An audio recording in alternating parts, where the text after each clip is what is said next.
Okay, guys, welcome back to Let's Get Freaky podcast. I am super excited to welcome Carl to the show tonight. How are you, brother? Thank you for being here, man. I'm great. Thank you for having me. I appreciate it. What part of the US are you in right now? Midwest. I mean, you want an exact Nah, location? you haven't got to give your exact location. No, no. That West. Awesome, man. So tonight we're going to get into your paranormal experiences and cryptid experiences. So I'm super excited to hear about that, man. Do you want to tell us a little bit about yourself? You don't have to go into too much detail. So I grew up in the Northeast. I can give an exact location that doesn't bother me. I grew up in New York, in upstate New York, which best way to describe it for those that aren't from there, it's like West Virginia's like second forgotten cousin. Like it's it's weird to explain because when a lot of people hear New York, they think immediately the big city, New York City, Manhattan, and it's not like that. I mean, once you get out of the five boroughs and away from that part, it goes from big city to mountains, hills. It's so weird. I don't know how to explain it. Those that are from there or have gone through there, they know what I'm talking about, and a lot of weird stuff. It's old. It was one of the original colonies. It's got a lot of history, and it's just a weird place. Sounds cool, man. Sounds like a place that we like on Let's Get Freaky. Can you, It's should we go to the start of your experiences with the paranormal? Yeah, And I, hell, those experiences go up to Monday night. oh wow. Yeah. Now I don't know if it was a paranormal experience. I'll get it. I will. I'm getting ahead of myself. So the first real notable experience, I guess, happened when I was in fourth grade, and I don't remember how old I exactly was, but we moved into this old. That wasn't old. It was an older house though, and it was about the second week of being there, maybe third. And I've got two younger sisters, so this is the second, the oldest of my younger sisters, and I walked by her room. She's in there sitting, like not so much in the corner, but she's sitting by the closet door, and she's talking to someone. And I'm like, "Who are you talking to?" And she's like, "Connie. She's my friend. She used to live here." Where's the effect of that? And I was like, "Okay." So I told my mom, I was like, "Mom, she's being weird." And my mom's like, "She's got an imaginary friend. It's not that big of a deal. Whatever, cool." So a couple weeks go by. At this point, we're turning our basement into a family room. We got a storage room attached to it. We're converting into my bedroom because my grandfather was going to move in with us, and I was down in the storage room. Drywall was up, going through some boxes of stuff that haven't been unpacked yet. And I look over in the corner and I see a little girl. I guess the best way to describe it was a little girl, and she's sitting there with her hands in her head like this, and I'm she's got pale blue skin, almost like from The Grudge or The Ring. That's the best way I can describe that. And when I saw that, I sat and thought to myself, I was like, well, I'm gonna look down, and if she's gone, I'm running. If she's still there, I'm running. And so I looked down, I looked back over, and she's gone. So I just took off and ran. I told my mom, and she kind of, I think she just shrugged it off. She didn't believe me. So some time goes by, and weird things just keep happening. Things go missing. My mom had our kitchen. The kitchen's theme was like a farm, chickens and roosters and stuff like that. We were all out of the house, and we got back, and one of the chickens had its middle toe. They're ceramic, and the middle toe was broken off. It was just set on the counter. Like, oops, I'm sorry. And my dad, was like, well, someone didn't break in the damn house and and just they break in the house robbing us. They knock it over, it breaks. They're not gonna be like, oh, sorry, here it is. They're gonna leave it. So my dad went to the whole house, couldn't find anything. He'd see like a shadow out of the corner of his eye with long blonde hair, and my sister had long blonde hair. And he saw it go from the living room around into the dining room around the wall. So he got up and looked and went looking around, thought it was my sister out of bed. It's probably 11, 12 o'clock at night. Goes and checks on my sister. She's sound asleep in her bed. And it gets brought up the next day, like, this is a weird thing that happened. It's probably nothing. We'd hear random noises coming from the basement sometimes, just like loud bangs, I guess the best way to describe it. Like my mom equated it to like a broom falling over, and she just thought it was weird. I'd be downstairs, I'd be down in the basement doing whatever, and I'd hear middle of the night, I'd hear footsteps upstairs. And that storage room always freaked me out. Like we had an air hockey table in there, and me and my sister would be down there playing air hockey or whatever, and she'd go upstairs to use the bathroom, and I'd be down there by myself. And I just get a real weird feeling, just uneasy. The laundry room was in the basement too. The laundry room was L shaped, so you had the stairs going up, washer and dryer, and then behind it, like probably 30 feet back, was the sump pump and everything. But it was a long, narrow corridor, and just no lights back there. It was pitch black, and I can remember being a senior in high school doing a load of laundry. My back's facing to it, towards it, and I just get a real weird feeling, like I'm being watched, just uneasy. There's a night that I went to go into that room to switch a load of laundry over. Door was locked.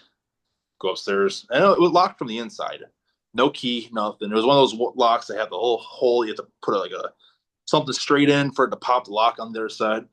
So I tell my dad, and he's like, "Well, maybe your mom locked it." I was like, "Why would mom lock it? There's no point of locking the laundry room or whatever." So he'd go and he opened it up, whatever. Well, it's not really the first. Now I'm saying this, it's not the first time that we had something paranormal happen. This didn't happen to me, but I was in the room for when it happened. We lived in this little apartment in the city, and my sister probably was 4 years old, maybe a little bit older. And she came walking out of her bedroom and said, "Daddy, who's the man in my room?" My dad jumped up off the couch, grabbed his gun, went right to her bedroom. He goes, searches the entire room. There's no one there. The only way in and out was the door in the front of the house, which from sitting on the couch you can see it, or the door in the back of the house, which they have to go through the living room. And that was probably the first time something weird, I guess, happened. But going back to the house I really grew up in, I'd have just weird. I'd see weird things, and I don't know how to explain it. And I haven't talked about this on any other part of the pod, like any other podcast I've been on. Uh, we lived on an old, overgrown apple orchard, and we were slowly reclaiming the apple orchard and putting up pens for animals and stuff. So we had trails and stuff cut through the overgrown brush and everything. And I was out there. The grapevines grew over these apple trees, so it made like the perfect like fort as a kid. We'd cut our way in there, and it was just open, and it was awesome. Well, we had this trail that went through one, and then it led to another trail that just wound through the property. And I remember the one day I went in to the we just called it our fort, and then we came around, got into this other trail, and I saw this bird. And I don't know if it was my mind playing tricks on me, but it was a colorful bird, and like I can't describe it other than it just didn't look real. Like it almost looked like something out of the Amazon. And I stared at it for a few minutes, and then it flew off. Or yeah, I think it flew off, or I blinked and was gone, or something of that effect happened. Mhm. Started down the trail thinking, "Oh, that's cool," and I've never seen that before. But weirder things have happened. I run into my mom, who was, I think she was looking for us or something, looking for me. And I was like, "Did you see that bird?" And she's like, "What do you mean?" I was like, "This bird, it was, about yay big, colorful. Like, I've never seen anything like it." And she's like, "There's no birds in this area that look like that." I was like, "Well, I saw it. It looked like, it was bright red and just, I don't know, like, almost looked like a macaw or something." And she's like, "There's no birds in the area like that." I was like, "Okay, maybe I'm going crazy." I'm sure my parents thought I was crazy too. So I kind of got a little off track. The house, laundry room, that's sketched me out. One night, say my goodnights to everybody, go to bed, or at least go downstairs to start winding down for the night. I opened the basement door up, and the way our stairs were, the ceiling angled down. So if you're standing at the bottom of the stairs, all you could see is about kneecaps down on an average like height person. And that's why I saw that night. I saw that pale blue, like the Grudge or the Ring dead color legs. And I could make out toes. I could see the individual toes. I could see like the tendon, like there was a lot of definition towards it. And I slammed the door shut and I'm like, Dad, there's someone downstairs. There is someone downstairs. Now, Dad's like, I don't know how they got in the house, but grabs his handgun, runs downstairs, searches the entire basement, can't find anyone. And he's like, well, maybe the TV was on down there. Maybe you just saw a shadow of something down there. Your mind played tricks on you. I was like, no, this is what I saw. I can tell you definition of it. And he's like, I don't know what to tell you. You're fine. There's nothing going on. It's like, okay, cool. So, uh, my youngest sister is now probably 4 or 5, and she's in her room, which is my youngest sister's old room. And she comes out one day with a picture of me, my mom, my dad, and I think you probably know where I'm going with this. The family dog, my sister, her, and some other girl with long blonde hair. And my dad's like, who's that? And she's like, Connie, she's my friend. And we're all sitting there like, that's weird. I think I'm a junior in high school at this point. I'm like, that's really freaking weird. Like, this is like, it wasn't a name that we talked about in the house. Hmm. It wasn't, my parents didn't want to scare us with it because weird stuff still happens. It was happening. Like, we had this little piano. It was a toy piano. And me and my sister were playing downstairs one night, not so much one night, one afternoon. And that piano was in the storage room, and you just heard ding of one of the keys to the point Oh where boy. both me and my sister looked at each other, and she's like, "What was that?" And I was like, "It's nothing." And you hear it again, a different key, ding, and both of us knew what it was at that point. So we get up and run, tell my mom. She's like, "If it's really bothering you that much, put it in the garage." So put it in the garage. Dad comes home. Why is the effing piano in the garage? And she explains it, and he's like, "There's nothing wrong with that damn piano. They don't want it, just say it." And it was a couple days later that I watched my dad carry it out to the road for the garbage. So that was weird. Um, I'm trying to remember what else So happened. was it just you and your sister that saw actually physically the entity? No, so my dad saw like brief parts of. My dad's a big skeptic though. He saw so it was that night that he saw the long blonde hair swish around the deal. There was one night that I woke up and I knew my dad's big thing was to scare us. So he'd hide in the shadows around a corner. So growing up, you almost were always on edge because you knew if it was dark in the room, that he's somewhere there. So I come upstairs, it's pitch black. I heard footsteps up there. So I had a pretty good idea that he was somewhere up there. And I'm walking through and I got my hands up because I'm ready. Like, this is it. Like, he jumps out at me. I'm punching him just like, yo, I'm not the one anymore. And I see this shadow that's probably about 3 feet tall, maybe a little bit taller. And it's dark in the living room. But this thing was darker than the surrounding dark. Like, this was pitch black. And I see it come running right at me. So I buck up and I'm ready to start swinging. And I hear my dad come out from the corner and go, what the hell are you doing? I was like, you didn't see that shadow? And he's like about yay tall. And I was like, yeah. He's like, I saw something like that earlier. I thought it was a dog running by. I was like, no, the dog's downstairs with me. And he's like, huh, must have been nothing. Or it must have been, my eyes playing tricks on me or whatever. And I'm just like, dude, just come on. And he just really never believed it. Now, later on, and being older, I've talked to my mom about the house and everything. And I was like, did anything ever happen to you? And she's like, I've never seen anything, but I've heard things that just didn't make sense. And like when I do laundry, it just felt like someone was there watching me, just staring at me doing while I was doing laundry. I didn't like that room.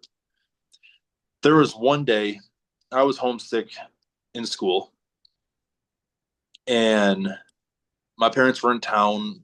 I think my sisters were with them. So I was on the couch watching. I think it was a haunting.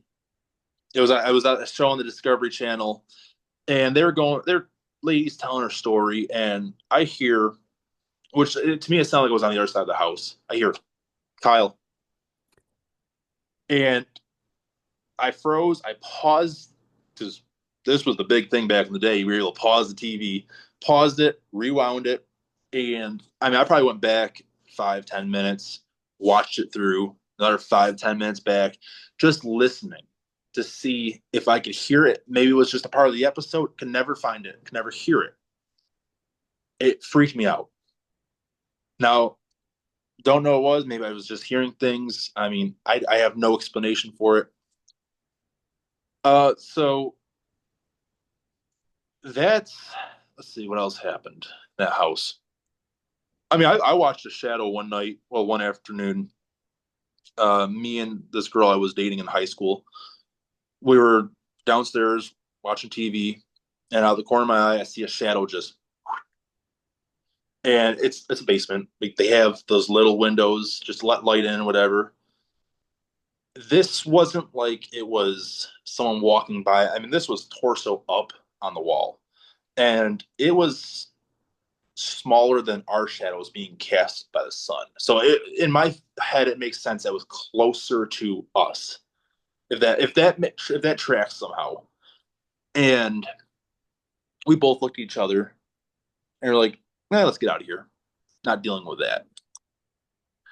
And then this that's kind of we moved out of that house, and that was really the end of it. I mean, there was no actual physical manifest. I've never seen like a full body apparition. I guess. I mean, unless you count the brief few seconds of seeing something, but like I never watched like someone just walk across the hall or anything like that.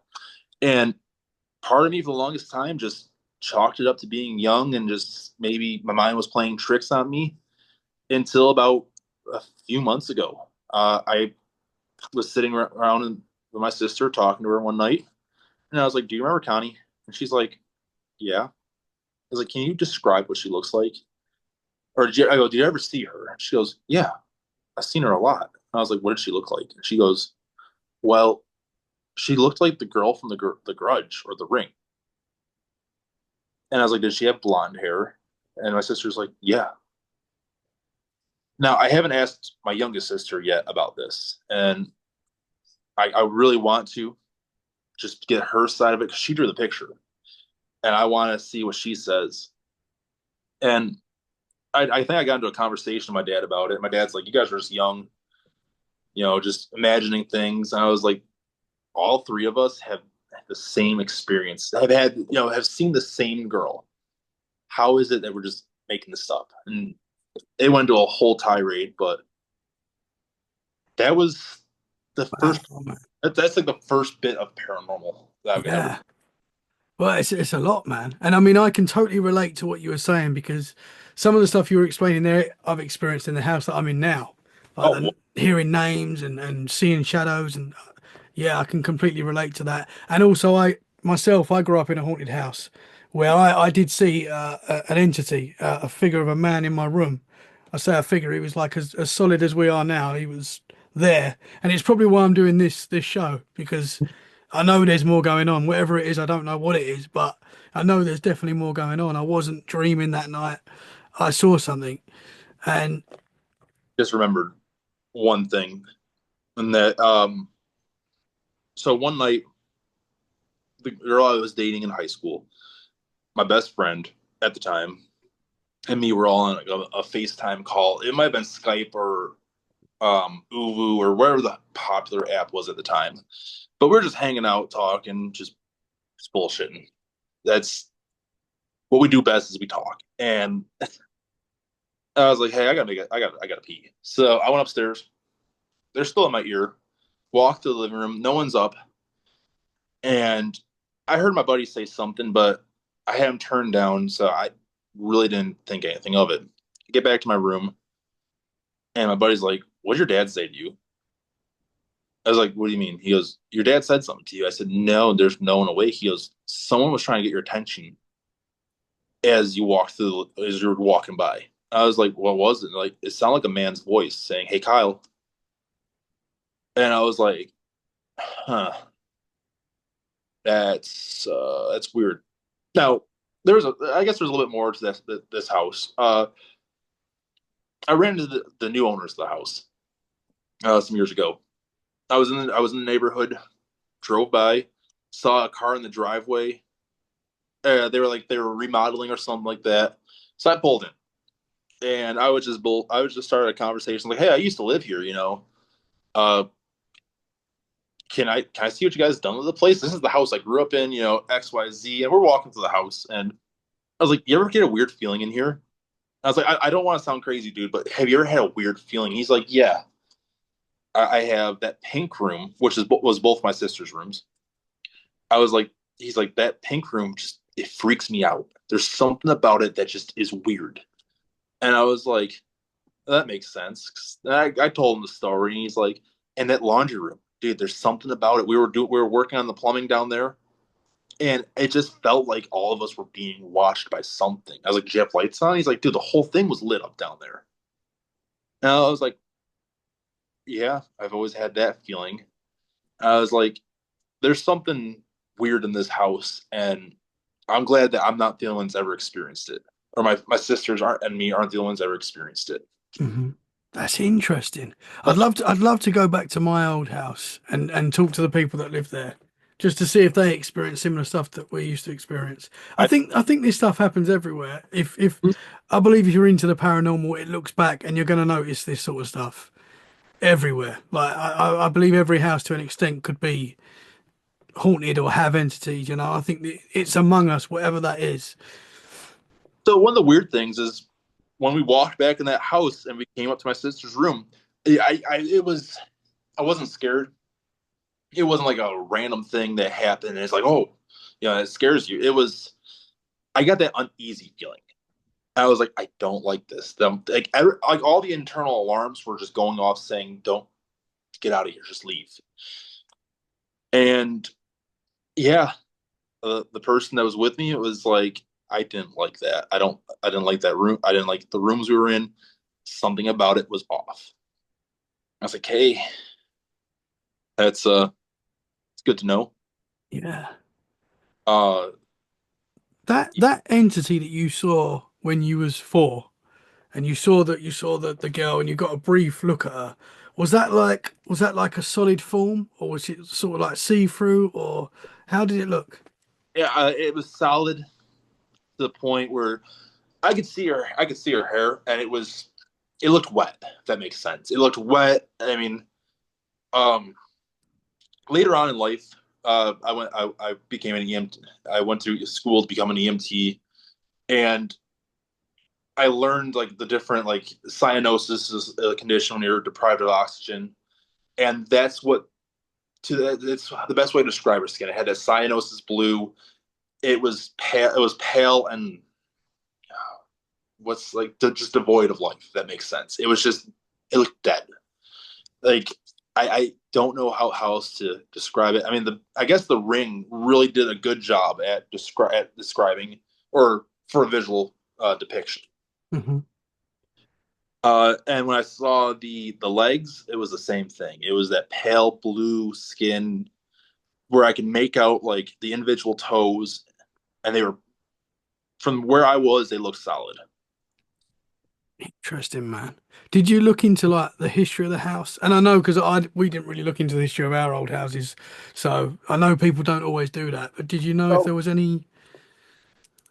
to my knowledge, the house was built in 1990, so it really wasn't that old in the grand scheme of things. We moved in there 2005, I think.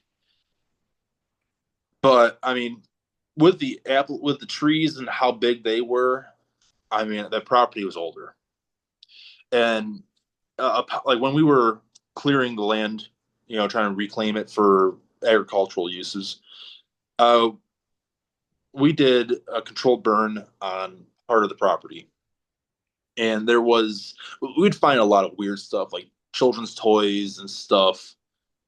I mean, it's just weird things. You'd go further back in the property, you'd find old bottles and stuff that it's not like it was 15 years ago old. I mean, it was older than that.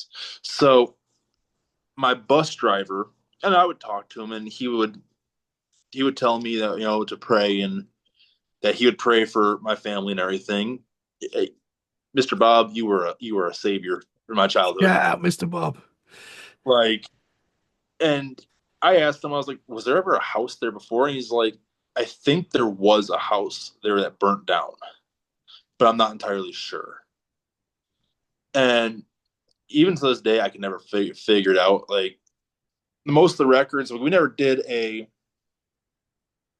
full on records check or whatever. We had the general knowledge of the house. Like, my mom's thing was we'd look at houses and she'd be like, how old is it? Has anyone passed away in it?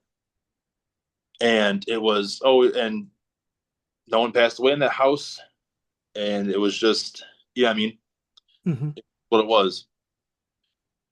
The house my parents live in now, there's a funny story about that one. Um, and I haven't talked about this one on any shows either. So this is new information. And I've just been privy to it in the last about year.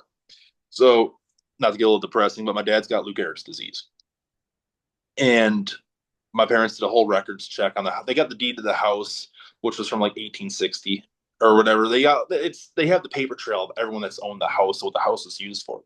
Now, the house was originally used to take in sick people. One of the people that died in the house had Lou Gehrig's disease, and like in the last 2 years, my dad, three rather, had a bunch of health conditions and then problems, and he got diagnosed with Lou Gehrig's disease. And the whole running theory in our house or my family is that there's something. I think it was like two or three people in the house that passed away from Lou Gehrig's disease or something. And it's like, well, what if it's just like a curse or something of the house, or like there's some kind of energy or some, I mean, it's a running thought in our family. And Dad's still a skeptic, doesn't believe in it. I was like, Dad, come on, it's just kind of makes sense. Like, come on, just entertain the thought. Oh no, it's just something someone gets. Some people won't have it. Some people won't have the paranormal, even when they have experiences. Here's the thing. He's a big fan of horror movies. Make that one make sense. Like, come on, Dad. And like, he had his own experiences with the paranormal growing up. He used to be like, they used to live in his one apartment above a bowling alley, and he used to be friends with the paper boy. He was talking to someone. My grandma was like, "Who are you talking to?" And he's like, "The paper boy in my room." Grandma's like, "There's no one in your fucking room." And he's like, "No, there's the paper boy. He's my friend." Uh, One night they heard footsteps in the attic, and my grandma started freaking out. And it's called. So his stepdad grabbed the knife, went up in the attic, turned the light on, got halfway into the attic, and the light just, It blew up. yep. Still a skeptic. Does not believe. I mean, if you don't believe after that, I don't think you ever are going to believe. Don't, I mean, I don't know how to explain it. Like, you could show. I'm convinced a painting could come flying off the wall, and my dad would be like, "Damn, that was a strong breeze that just ripped through the house." Meanwhile, the rest of my family were panicking. Like, yeah, no, we're not dealing with this again. The house that you grew up, the haunted house, did it have any water located around it, like any lakes or anything like that? We were a mile and a half from one of the Great Lakes. Oh wow. So Lake Ontario, I could walk out my front door, look across the field, and I could see the water from the lake. Interesting. So I don't know if that like it's a walk. Like it's a good walk to there. But like I don't know. I mean, we didn't have any ponds or anything like that that I know of. Um, yeah. I'm just thinking with the entity that you saw, it said it had like the wet hair, Mhm. and the blue skin, which is kind of like drowning. Yep. Maybe that's just why I was thinking that. That, And a lot of this paranormal stuff gets linked with water. You know, that it seems to be something to do with that as well. yeah, and that's I don't know. I don't know if that's maybe someone lived there. Maybe I've thought about it for years at this point. Uh, maybe someone that was maybe the girl we were seeing was like a daughter or something like that of the lady that of the people that owned it. Something happened to the daughter at the lake, and for some reason she had a really strong attachment to the house. And we had the house blessed too. That was the thing. We moved in and had the house was blessed like right after like we moved in, and then it wasn't until we started to I hate to say it start working on the basement and doing renovations that all this weird stuff happens. And that seems to be the trend with a lot of paranormal um, activity, I guess, is that once they start modifying the house, it's when spirits and stuff start to present themselves because you're disturbing whatever. You hear that so often, yeah. And the basement as well. I know basements are quite scary anyway, but there Mhm. seems to be a connection there as well. And I don't Man, know why the basements are always like the most haunted places in a building. It always seems like it. And I don't know if it's because, usually 9 times out of 10, the basement's home to. I've heard this from places that like where my thought process is if these spirits do drain batteries, make electronics not work, and stuff like that. Well, if I was a spirit, I'd go to the source of the power, the junction box, which is usually in the basement of most places, or wherever that junction box is, where I'd be. And just so happened that room was where the junction box was. Now I don't know if that's just me overthinking or whatever, but yeah, I'm interested in that bird you saw, the red bird. I this was I mean for what it was a brief like maybe minute, not even like I felt like minutes went by. But I'm sure it was probably like a 5 second thing. Yeah, when you see something, you're concentrating and I feel like time's slowing down. I mean, the best way to describe it, it looked like a macaw, but also I've never seen anything like it before. I've seen macaws, and it was not a macaw. It wasn't a parrot. I don't know. We don't have colorful birds like that. I mean, we have colorful birds. We have like cardinals and stuff like that, which are a red bird. But like this was big, and I don't know how else to explain it other than it was a weird, just like a quick little weird thing. I mean, I used to have nightmares though in that house. I had a nightmare that there were people that lived under the trees, and my so on the property we had a lot of wild berries and stuff like that, like wild blackberries and stuff. My mom would go out and pick them, turn them in jelly, pies, pastries, and it was a family activity. We'd go out and do this stuff. In my nightmare, the one night, uh, in the nightmare, they were all picking these berries, and for some reason I was at the house, and I came outside and I started looking for them, and I heard screaming, and then come out, and I watched it. I in my nightmare I watched my sister get drug under this thing, and my mom just tells me to run, and I ran, and it's because in my dream there was people that lived under the things, and for the longest time it scared the piss out of me, where I would not go out there. And I was just actually Monday night I was on Midwest Mythos podcast, and we were talking about the connection between these entities and what's it called nightmares, Hmm. on how we kind of came to the thought that maybe it's God's way of preparing us to encounter these things. And it's I don't know, just everything about that house was weird. Hmm.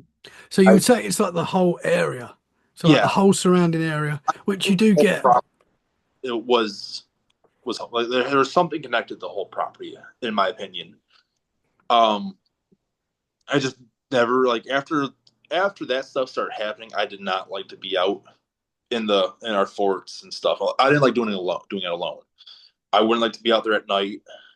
It was just every bit of it was weird. Mhm. It Interest. made me uneasy. Um, it got to the point where me having my room down there, the light switch was at the top of the stairs. So I couldn't do the opposite of turning the light switch at the bottom of the stairs and run up the stairs. No, I had to turn the light switch off the top of the stairs, run down the stairs into the dark, into my room. So I used to strategically position. I'd leave the laundry room door open, have the light on, because there's only like 3 or 4 steps from my bedroom door to there. And I'd turn the light off upstairs, which the laundry room light cast enough light to my room that I could slap that light off. My room would still have the light shining outwards, and then just jump in there, slam the door shut, and I would. That was it. I just didn't like being down there. It was just. It scared the shit out of me as a kid. Yeah. It's. Very interesting, man. Similar to what I experienced in my old house as well when I was a kid. That uneasiness and that knowing that you feel like something's watching you the whole time, and oh, I'm still scared of the dark today, to be honest. I've always said you don't feel safe in your own house, and I never truly once, I guess, felt safe in that house. I always felt like there was something there watching us. And do I think it was malevolent? Not necessarily, but I don't think it was benign either. Uh I don't think it was Casper the Friendly Ghost in our house. I think whatever it was trying to wear us down, because it was at this time that I don't know how much to say or how to say it. You could definitely like with my stepdad. That's what he is. He's my stepdad. You could tell a difference in his mood that made sense. That was not the man that I knew prior to moving into there. I put it like that. Like it started off and he just slowly became. I don't know how to explain it. Hmm. This I don't want to say evil because he wasn't evil, but it was just this person that wasn't him. It seemed to be affecting his mood and his. And I don't know if that was just because, like, to me, these things, these entities, these whatever, are extremely intelligent.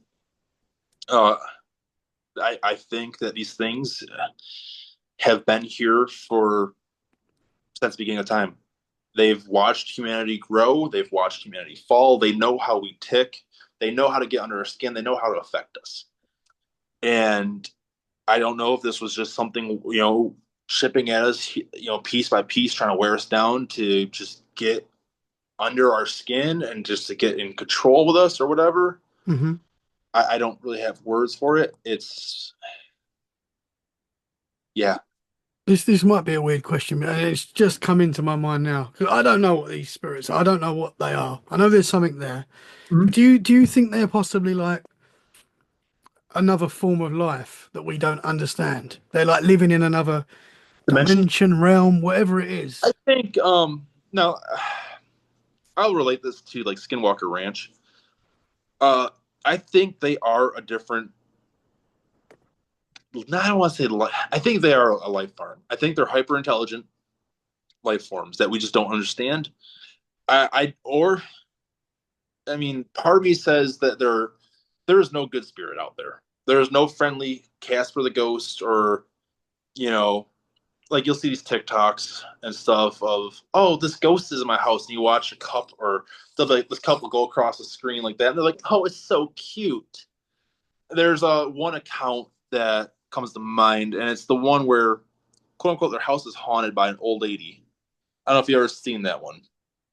Sure, Uh, maybe. if I find it, I will send it to you because it's stuff moving is not a good thing. I mean, if I'm not mistaken, is that a symptom of a poltergeist? And these people are, oh, it's so cute, and it's like you don't know what you're messing with. with right there. That is not cute. That is something you need to contact someone that is qualified to handle that. Um, but no, I think these things, if either one, they're demonic. It's a demonic entity through and through 100% of the time, or these are really hyper intelligent life forms that we just don't understand. We don't have a way. I mean, they're existing outside of our third dimensional realm. I don't know if it's from the fourth dimension is time, if I'm not mistaken, right? Hmm. I mean, this it's my same theory on Bigfoot, that he's an interdimensional being. Yeah. That's what he can. And most cryptids are, my theory are. That's why they can go from, you see a video of Bigfoot, like the Patterson Gremlin footage, where it just goes, or any of these other film like, videos where they're filming this creature walking through the woods, and then it goes behind a tree and it's gone. It's also the reason why we haven't found remains. Hmm. Yeah, it's like these entities, they're in another world, another dimension, another realm, whatever it is, but they sort of need our attention or they need our energy, I think and they seem to feed off that. They I was seem to about to say, feed off the fear. these things do feed off our fear. Hmm. They feed off our energy. I mean, I've had an experience on this quote unquote haunted bridge, which I do believe is haunted.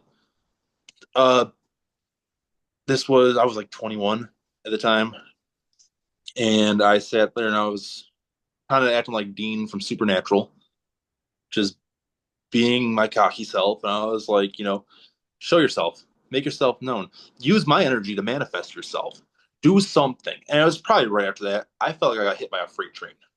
It was just boom. I couldn't stand if the wind was knocked out of me. I said I pretty much had to sit on the ground. And I'm panting like a dog in the heat, just can't catch my breath. And my buddy's like, "You good?" I was like, dude, I feel like I got hit by a bus." And he's like, "Let's get out of here then." Our other buddy claimed to be sensitive towards the other side, and he's like, "She did not like that. You've pissed her off." And I was like, "Well, I don't really care if I pissed her off. If I really pissed her off that much, she can show herself. If you're good and well pissed off, show yourself." And yeah, it's just one of those things that I think they feed off our energy. Hmm. Not the, I'm sure it won't be the last time something like that happens to me, but Was that the first time you'd experienced like something like that, where it's yeah, taken that was over your the, body? that was the first time I ever experienced like something physical happened to me. And if I remember correctly, that was the night that we went into, we left the bridge, went into town, and I had to use we stopped at Walmart, I had to use the bathroom, and my back felt like it was on fire. So I come out of the bathroom and I look at my one buddy. I was like, "Hey, can you look at my back?" I was like, "It's burning right now," and I had scratches on my back. Whoa, man. And he's like, "Dude, you need to never go back there again." Well, we did. Yeah, So what was the legend of was it like a legend yeah. on this So bridge? yeah, it's a legend, a story. They made a movie after it. The bridge itself is called Bird Bridge. It's story behind it is that a pastor was cheating on his wife or having an affair, and he killed his wife and dumped her body, pushed the whole car into the river. And the little story goes, if you go there and you're in a relationship, this woman will destroy your relationship. She'll come after you to because she can never be happy. And I really didn't subscribe to that part, but I subscribed to the fact that there was a possibility of an entity or something being there. And this is really early on in me trying to figure, like, wanting to know more. Like, I always had the cure, like, I don't know if X Files got me saying I want to believe, but like, I want to know if there's something else out there. I mean, that growing up in that house really definitely, you know, ignited that spark and that passion. So we went out there a handful of times. Uh, that night, there's another night that we're out there, and I'm climbing on the bridge, and my buddy's like, "Get down," and I was like, "Nah, man, I can climb. I know what I'm doing. I'm fine." And he's like, "Get down right now. I'm telling you, this is the one that's sensitive." And he's like, "You need to get down." It's like, "Why?" And he's like, "I'm not telling. I'm gonna tell you right now. Just please get down. We need to get out of here." So we get back in the car and we leave. And I was like, why did you want me to get down so bad? Like, why, what, like, tell me the lore on that. Like, why it got so, why it was, you're so adamant on this. And he's like, she was telling me to push you. And I was like, okay, I don't know if she was telling you to push me or these just intrusive thoughts that you were having. Like, is there something I need to know about? And he's like, dude, trust me. She wanted me to push you. And so that kind of was like, okay, that's weird. We had some friends that went to the local college, and we got this big group of people to go out there. This is the night that I almost shot a donkey. I, I, You got I to was tell us. You got to tell us what happened, man.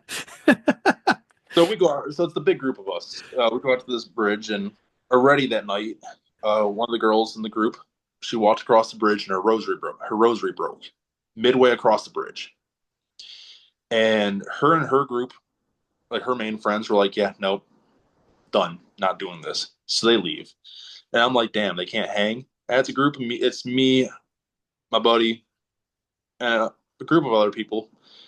And I was like, "Hey, I gotta take a leak." So I stumble off, and not really stumble. I walk off in the woods. Just I can see the road and there are flashlights and everything. I had my handgun on me, and I'm doing my business. And I hear crunch, crunch, and I'm like, "Nah, this is not how I die." Your most vulnerable spot, your second most vulnerable spot. And I'm like, nah, this isn't how I die. This isn't it. And I'm like, hey, hello, someone out there? And I hear crunch, crunch. Now I'm starting to get a little worried. And I'm like, I'm armed, just so you know. Like, stop where you are. Make yourself known. Crunch, crunch. At this point, I'm calling my buddy. I'm yelling for him, and I hear him coming up from the rear saying, "What's going on? What's going on?" By the time I'm done, I pull my handgun out, punch out, flashlights on. It's a fucking donkey standing there. And I'm like, dude, no way. And he's like, yeah, you know, you're never gonna live this down. I'm like, I know. That donkey nearly met its maker there.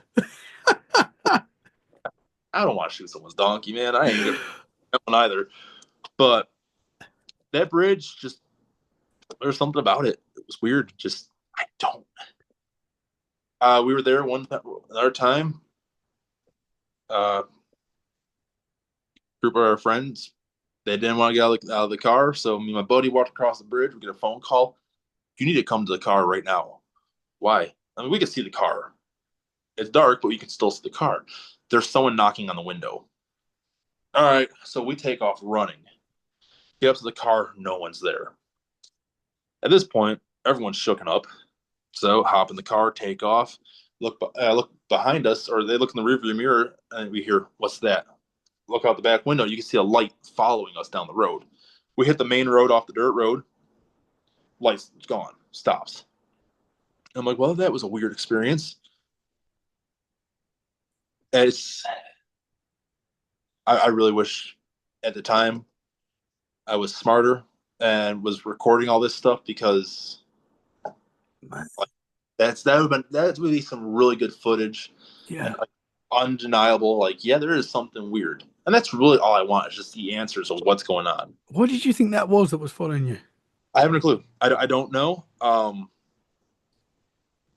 I mean, it wasn't up close. It was probably a good 200-300 yards back, but it was there. And every curve we made, it would be right there behind us. And I don't know if it was like someone on like a quad or something like that, just doing their thing, coming down the road, and they turned off somewhere, or they turn around. It was just with the circumstances of everything that happened. It was a weird. Just didn't add to it doesn't add to it not being a weird place. Hmm. Um, Interesting, man. When you left the haunted house that you grew up in, did that activity follow you, or did it end? it ended right there. Um, it, the first night in the new house. Well, I can't say it. Sorry, it never followed me ever. Like going over to friends' houses or anything like that. It was like night and day. It was always it was weird. I'd walk into like my best friend, like high school best friend's house, and it was a normal house. Now the woods behind his house was a different story, but for the most part, like his house was normal. It wasn't anything weird. It was just it is what it was. What it was. It was cool. I'd get back to my house and it was just the energy was different. It was dark. Like I don't want to say dark. It was just You could feel it. yes. It was. I don't want to say oppressive or depressive. It was just heavy. Hmm. Even like on holidays, we'd have family over and stuff. It was still like it was a happy event, but it was still just like okay, cool. It is what it is. But we leave the house and it's like oh wow. We go to grandma's house for Christmas. It's like this is amazing. This is get back to the house and it's like okay, we're back. Interesting. Man, yeah, that's wild. That's It why is I, strange. that's why I kind of think just the property itself is just has something attached to it, whether it's whatever. I mean, I Mhm. don't really want to put labels on anything that I can't identify. Um, trying to think my But timeline. you definitely go into some places and you can feel, yeah, and as you say, I don't want to say evil, but you can feel that there's a negative Yeah. energy there. You can feel it. I've been to many places where I can feel it, and it's very strange, man. It's a very strange feeling, and it's Uh, like a knowing. I'm trying to get my timeline straight. I'm trying to go in chronological order. That's cool, man. We've got to get into your cryptid sighting. I mean, That, that's where I'm trying to get that's because coming. yeah. So I moved from there to back to that town.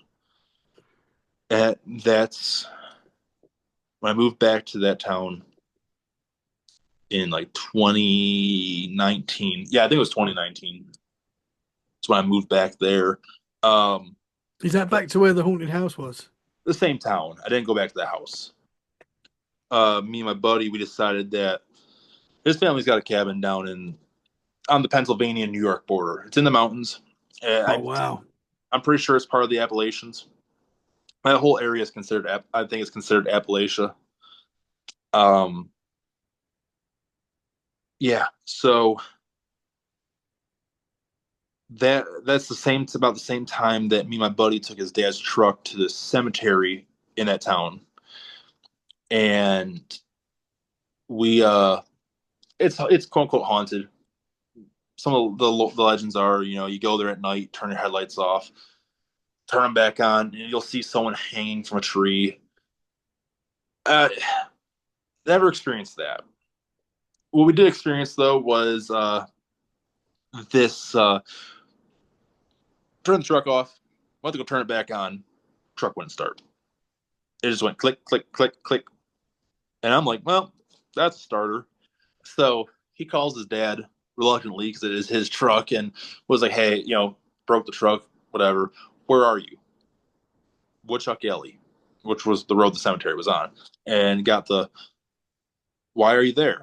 It wasn't that nice. So it was, why the fuck are you there? Like this time at night, why? And he explained it and he's like, well, hate to break to you, I'm an hour and a half away, so hang tight. And it's like, okay, cool. So probably the first 15 minutes I was like, oh, it's no big deal. It's not a thing. And then you start hearing something. We heard something just in the woods next to us, just moving.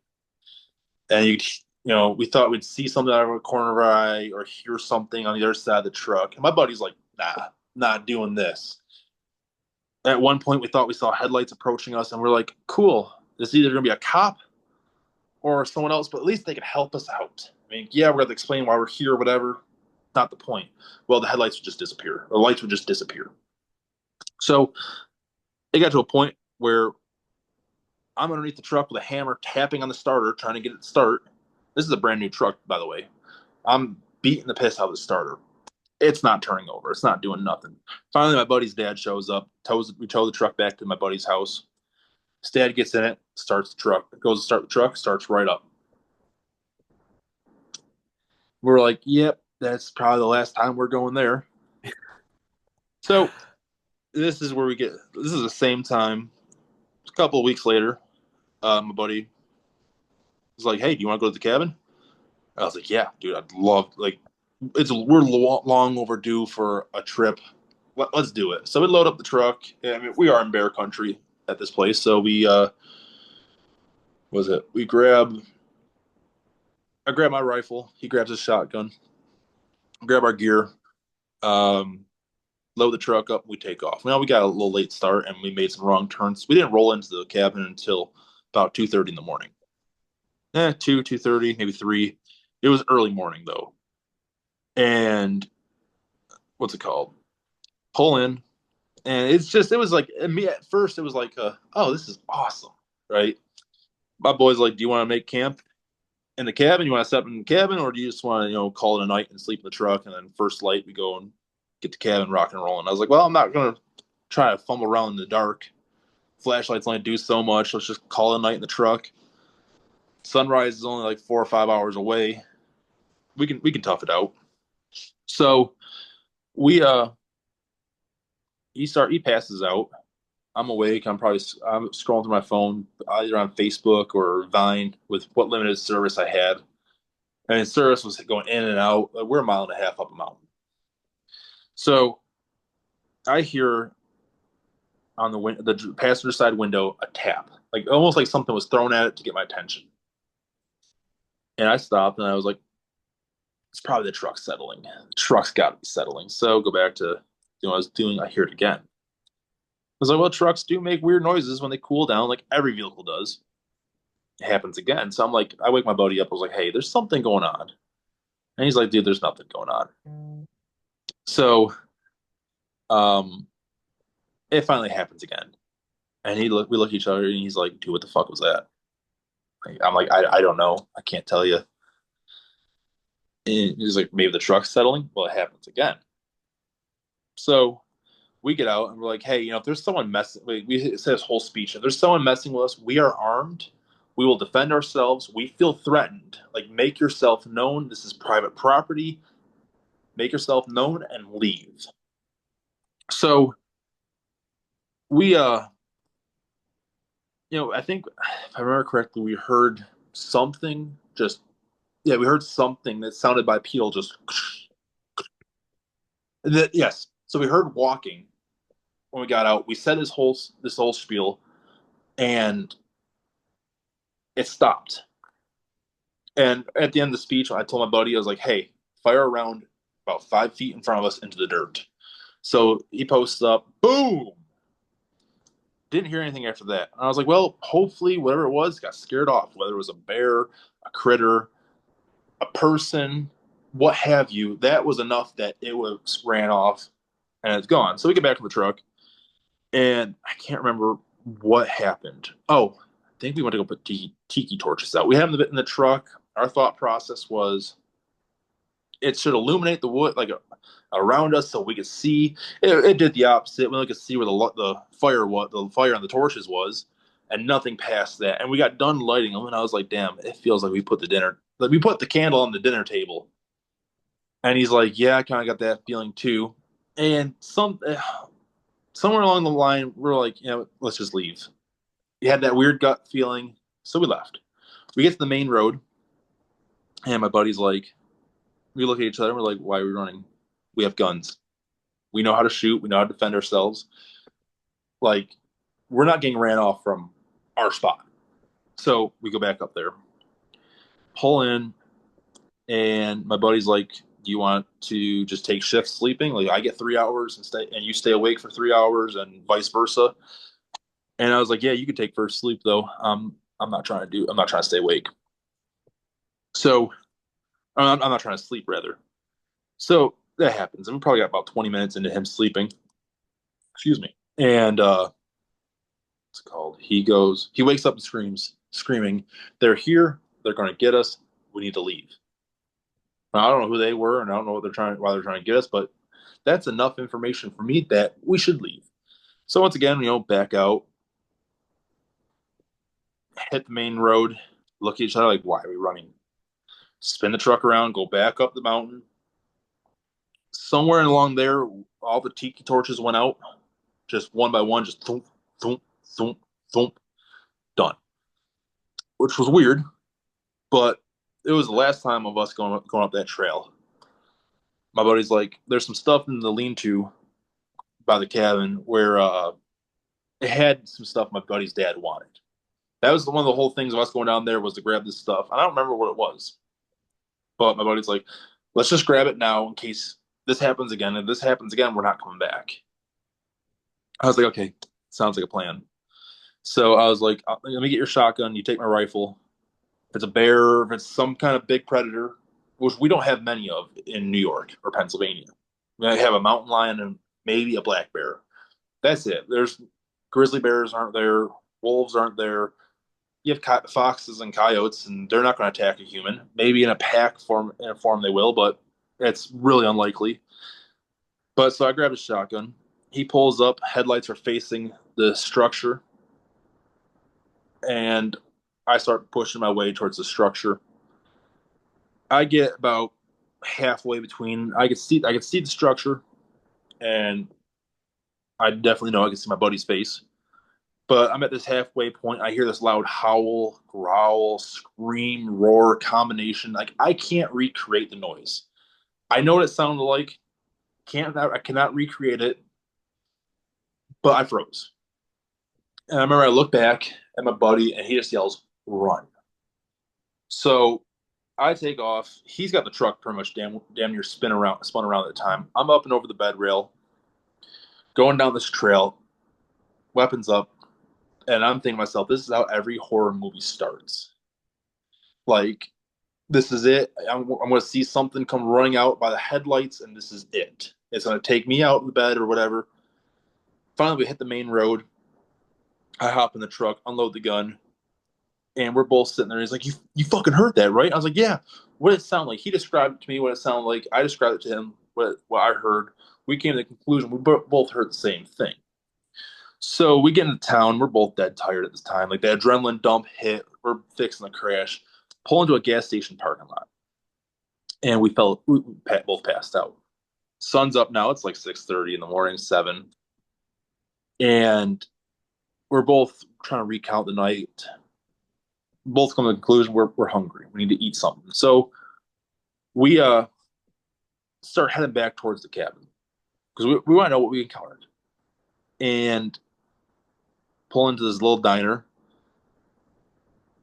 order a coffee and our breakfast, and the waiter comes over, drops off the coffee, and I start asking him what goes bump in the night, like what's the local legends of the town, yada yada yada. And he's like, well, I don't know, why? What'd you experience? And I explained to him what happened the night before. He's like, well, what do you think it is? I was like, I don't know. He's like, you think it was a Bigfoot? And I was like, no, I don't think it was Bigfoot. Like, I'm pretty open at this point to whatever. It could be an animal. It could have been Lord knows what. But the waiter's body language just changes. And so went from warm welcoming and everything to being more defensive and I want to say aggressive towards us. Our food comes. He looks at my coffee, and goes, "Do you want another coffee?" And I was like, "No, I will have a Mountain Dew though." So he comes back with a Mountain Dew. We're eating our breakfast, and Mountain Dew gets set down. And I remember this clear as day. It was a Mountain Dew, no ice. There was in the Mountain Dew in itself, like in the cup, there was a clear cup, and you could see like a red haze, like a swirl, like a red swirl, just floating in it. And I had food in my mouth. And I sat there and just my buddy, the same thing, just stared at it. The food fell out of our mouths onto our plate, and we're just sitting there staring at like, no, this isn't happening. There's no way this is happening. Now, mind you, we are dressed up. We got combat boots on, military fatigues, black shirts, and I think almost the same type of hat I'm wearing right now. I guess we could look like we are part of a government agency, maybe.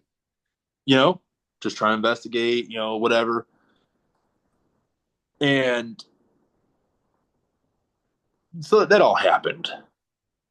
We get up, get ready to pay and leave. We're done eating. We're not touching another bite of this food. We don't know at this point if something's been done to it. It's weird. It's not making sense just from everything that's going on.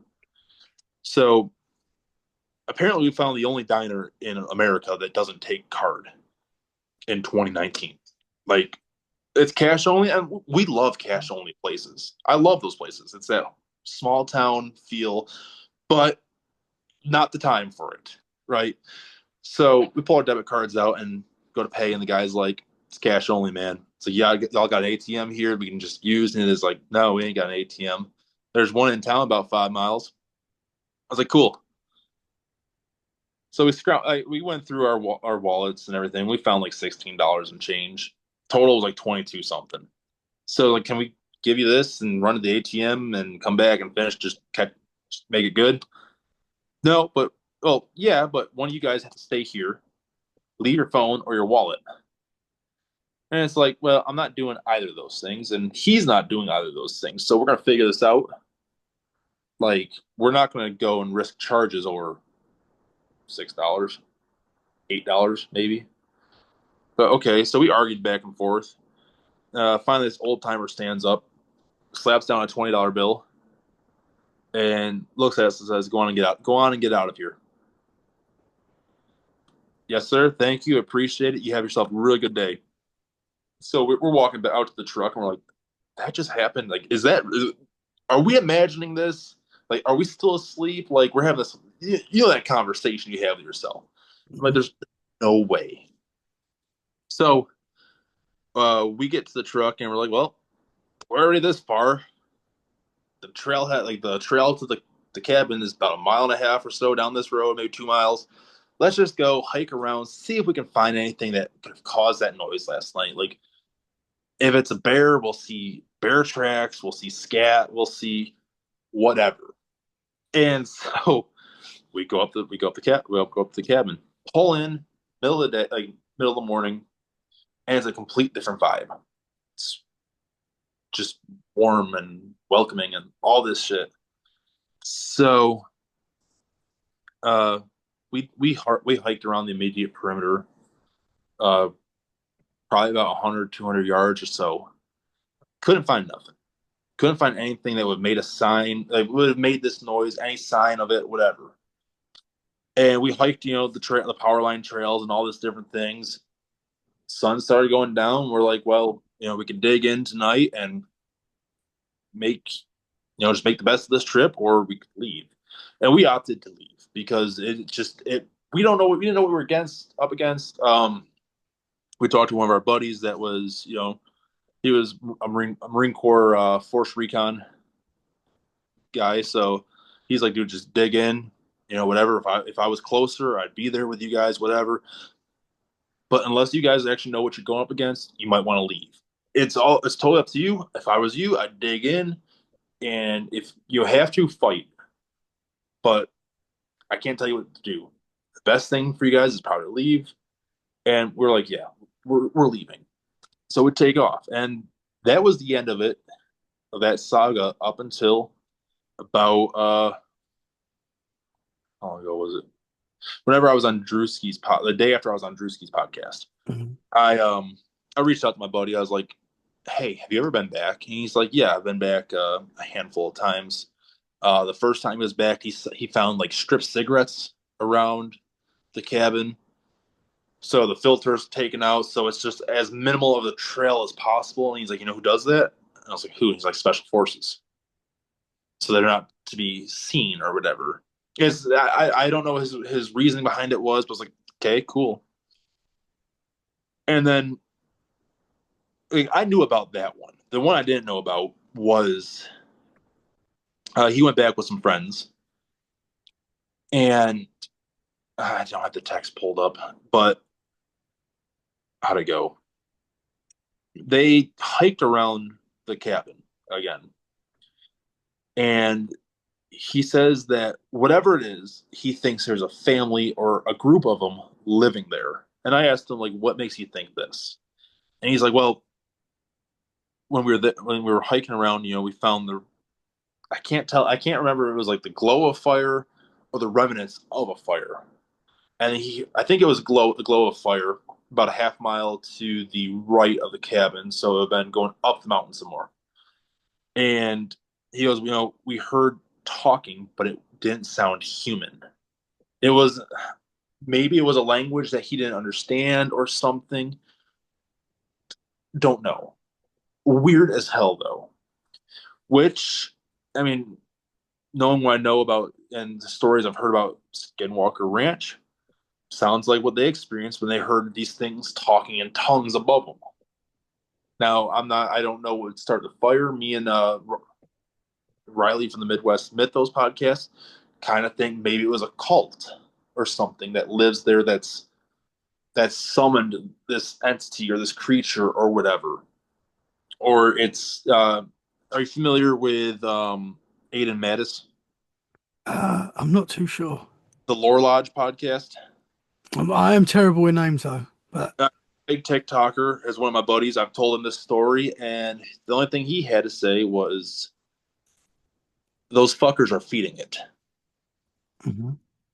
And I haven't caught him. I haven't gotten up to speed on the recent things I found out. But when I told him about the diner, his thoughts are whatever it is. These townsfolk know about it, and they're feeding it. Now, there's multiple different angles we could go on this one. I Mhm. don't think it is. I'm not saying it's a Bigfoot because I don't think it is. It does not fit any characteristics of any Bigfoot encounter that I've ever heard of. This more sounds of I don't think it's a like a Wendigo or anything like that because I think I would have smelled the Wendigo before I would have seen it or heard it. And yeah, I don't know. Man, that is wild. That's There's a lot to break down there, that's for sure. Whoa. to this day, I am terrified to go in the woods at night. Hmm. Unless I'm armed, I will not go in the woods at night. And I mean, I've had other encounters with seeing something peek out behind a tree while out like coyote hunting or something like that, and it's never been as terrifying as that. It's never been like the fear of something bad happening to me has never been like it was that night. And I've been in some sketchy situations. I was out fishing one night with another buddy. Get done fishing, walked back up to my truck, and he's like, "Dude, I forgot my car keys down where we were fishing." I was like, "All right, whatever. Let's walk back down there and get them."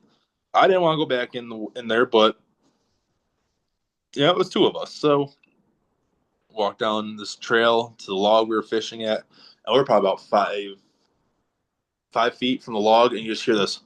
I can recreate this noise. So the river we were fishing was probably about 20 feet wide. I could cast a line to the other side of the bank, but it was enough that like if you and me and it was deep enough that we'd have trouble walking through it. So we heard this noise that went, and then splash, splash, gone. My boy froze in fear, and it's like, okay, I know, whatever. Drew my handgun, ran over, grabbed the keys, handed it to him. I was like, start walking. And I walked backwards up the trail, got to our trucks. We didn't talk about it the whole time. Reholstered my handgun, got back to my house, and he's like, "What the fuck was that?" And I was like, "Don't know, man. You'll find out." And this is probably like the fourth or fifth time that we've actually hung out, like outside of like us hanging out at a vape shop or whatever, like someplace that's not the woods. I said, "You'll find out though that I'm kind of a magnet for this type of stuff that happened. Like weird stuff just follows me around. Somehow it comes to me. I find out. I mean, we were down in me and my old lady were down in Tennessee right after Christmas for a wedding. We were up in the right outside Pigeon Forge in the mountains. It's where the Airbnb was, and we for some reason I got the idea I'm going to go hike in the woods. It's like 3:30, 4 o'clock in the afternoon. It's daylight, and my plan was only go through a holler to the other side of the mountain, see if I could experience anything, if anything weird was happening. I mean, this is Drewski's neck of the woods, right? Like, Yeah. and I listened to the Confessionals podcast on the way down, and they were talking about Pigeon Forge and how these things are right off there. And I was like, "There's no." I'm trying to be a skeptic. There's nothing out there. Nothing's going to happen. So, I walk down the side of this where the cabin was into this holler. and I'm just going on my own way. I got my handgun on me, like I feel pretty damn safe. And I shoot my buddy a text real quick. I was like, hey, here's my location. If something happens, my lady didn't kill me. I'm out in the woods, just trying to cover my bases so that she doesn't get pinched for anything. And I go up the side of this mountain on the other side of it at this point. And my other buddy called me. He's like, dude, I'm watching your location. Why are you on the side of a mountain? I was like, oh, I'm just going for a little hike, just trying to see what I can find, whatever. And next thing I hear something. And my first thought is like, great, there's a bear. Just what I want to deal with on a vacation, a bear. Great. So I'm standing there quietly, guns drawn. I'm standing just like this. All of a sudden, I just hear this, just something running towards me, just and still on the phone, you hear me go, hey, hey, and this noise is still coming towards me. So I'm ready to start engaging whatever this is. Noise fucking stops. I'm like, holy shit. And I just got this feeling of something's not right. So my buddy's like, dude, what the fuck's going on? I'm like, this is what, did you not hear the noise? Like on the other line, he's like, dude, I can't, like, I just hear your voice and you're yelling, what is going on? Give me whatever. And he's like, I explained it to him and I'm working my way down the mountain at this point, or this, and probably wasn't even a mountain, it's probably a hill, but I'm working my way down and I feel like we're playing Call of Duty because he's like, dude, you're about to come to a clearing. You're gonna have a straight shot back to your cabin. And I was like, Roger that. So I hit the clearing, reholster my gun. At this point, I feel pretty safe. Not so much safe. I'm still shooken up. I get up to the cabin. My old lady and her friends are sitting there in the hot tub, and they see me and they're like, "You were." She says that I was pale, had this look on my face like I saw a ghost, and they're saying like, "What happened? What happened?" I think my first instinct was to one grab a beer, and then I grabbed my rifle and had that ready to go. I did not like the way that feeling. That's my most recent encounter with whatever that was. It is. Hmm. And well, Was that during the day? Sorry. mid afternoon, like probably about 5:30 at night. It was starting to get the sun was starting to set. I Hmm. get like I was out there for a good mean minute, and yeah, by that time the sun started going down, which was my cue to get the hell out of Dodge. If it wasn't for that noise, I would have been following suit just probably a few minutes later because I don't want to be caught in the woods at night, especially the ones I don't know. Hmm. Especially Yeah. in the area that Drewski's like, hey, you shouldn't be walking around if you don't know any better. 100%, man. Yeah. What I'm getting at the moment, and my opinion changes every day with the paranormal, with cryptids, constantly changing. Fluid. But with like Sasquatch and Dogman and these kind of, they seem to be quite spiritual. Like it seems to be like, and a lot of the times it's a feeling. You'll hear them, you'll get a sense, and there seems to be something. I know there's a big divide in the cryptid world that some say these things are flesh and blood, some say they're supernatural, and sometimes that they can go at each other, What's which is is the word metaphysical? Is that like it's both physical but also it's yes, intellectual? yes, that's where I'm at the moment. I think it's a bit of both. I think there's possibly a science or whatever that we just don't fully understand with these creatures, whatever you want to call them. But there seems to be, I don't know, they seem to be more supernatural to me at the moment. Yeah, I think these things. I sit like right in the middle fence where these things. I think they're. I think there are some physical aspects to it. They are. Don't want to say flesh and blood, but they are a physical being that just so happen can move between. I don't want maybe dimensions, Hmm. realm. Those probably are two of the same things, just different words. But I mean, that's what I think these things are. They can just move freely whenever they want. I also think though there's ways for us to end up in there. Like, and I think that's a big thing with the missing 411. That no for no rhyme or reason, these gateways open and then boom, Hmm. you're in a different world. I've heard stories of people coming across like stairways in the middle of the woods. That's a big thing. I don't have enough knowledge on the topic to really make an educated guess, but I kind of think that that is also maybe like they say if you walk up these stairways, that's it. I mean, I'm really big in the missing 411. That's Mhm. ones that has really. I saw that map years ago, the cluster map, and then I think it was out of Tennessee. What was that case? It was the big one. I can't remember the name off the top of my head. It was the little boy that went missing, and they had called in the Green Beret, Special Forces, all this stuff, and that's what wrote me into that part of it all.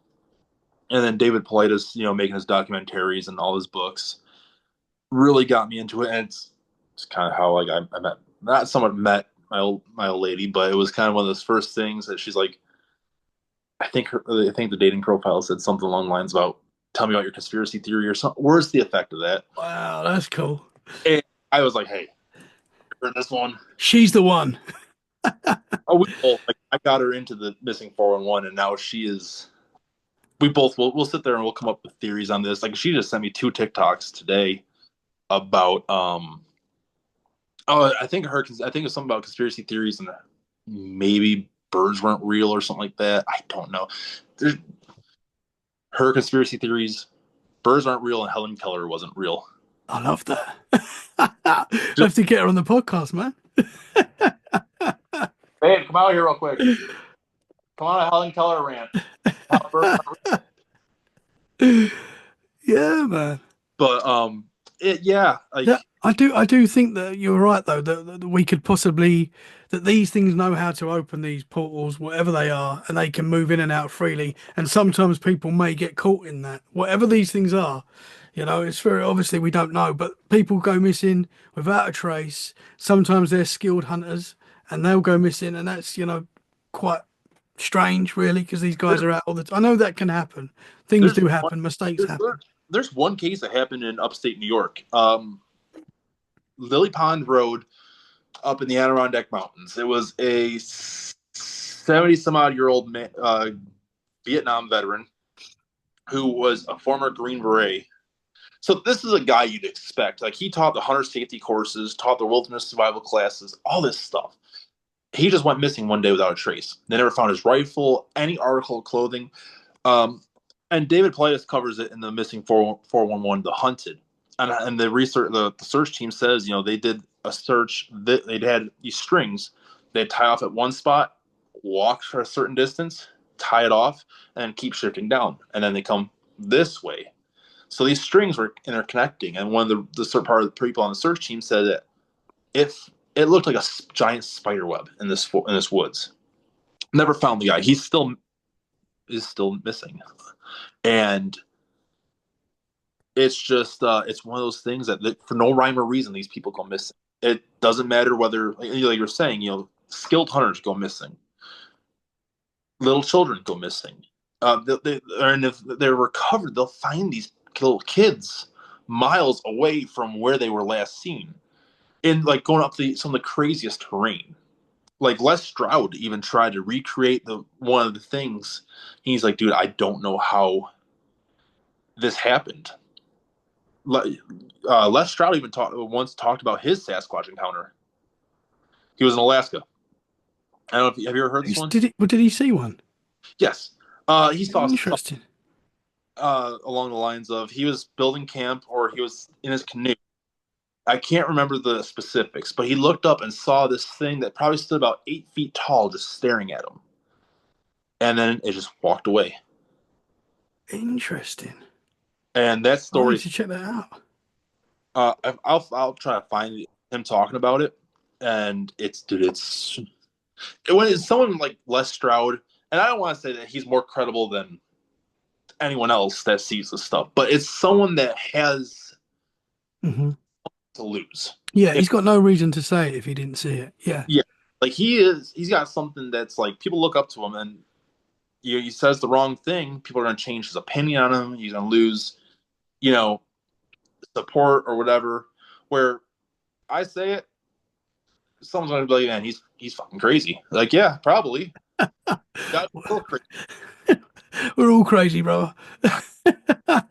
So But you, like, you you mentioned that you saw these like when you're out in the forest, you saw these creatures like moving in and out. So you've actually seen that. so I seen something. I was out coyote hunting uh, with my buddy, and we're sitting up on this hay bale, and we both had our flashlights. It was nighttime. We were hunting for coyotes, middle of winter. And my buddy's like, "Hey, our plan was, you take a turn scanning the field with the flashlight.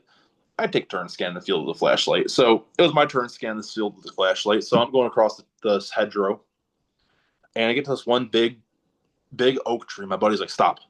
Did you see that?" And no, Siri, I don't want to ask about hydroponics. Stop listening to me, FBI. They definitely listening, man. I get that sometimes. It just I won't even say the word because it'll pop up. But Dude, it's the last few weeks. Like my lady's phone will be like, "We'll say something." yeah, Sorry, I didn't get that. I was like, "No one's and talking." and you're It's not like, even saying Siri. That's the thing. yeah, Like it hasn't come up now on any of my devices, and I've just said the word. But you can say something else, and it'll come up. like sorry, I didn't catch that. It's like No, I'm talking to you. I'm talking to you. But so yeah, it's my turn. I'm scanning the field. My buddy's like, "Hey, stop!"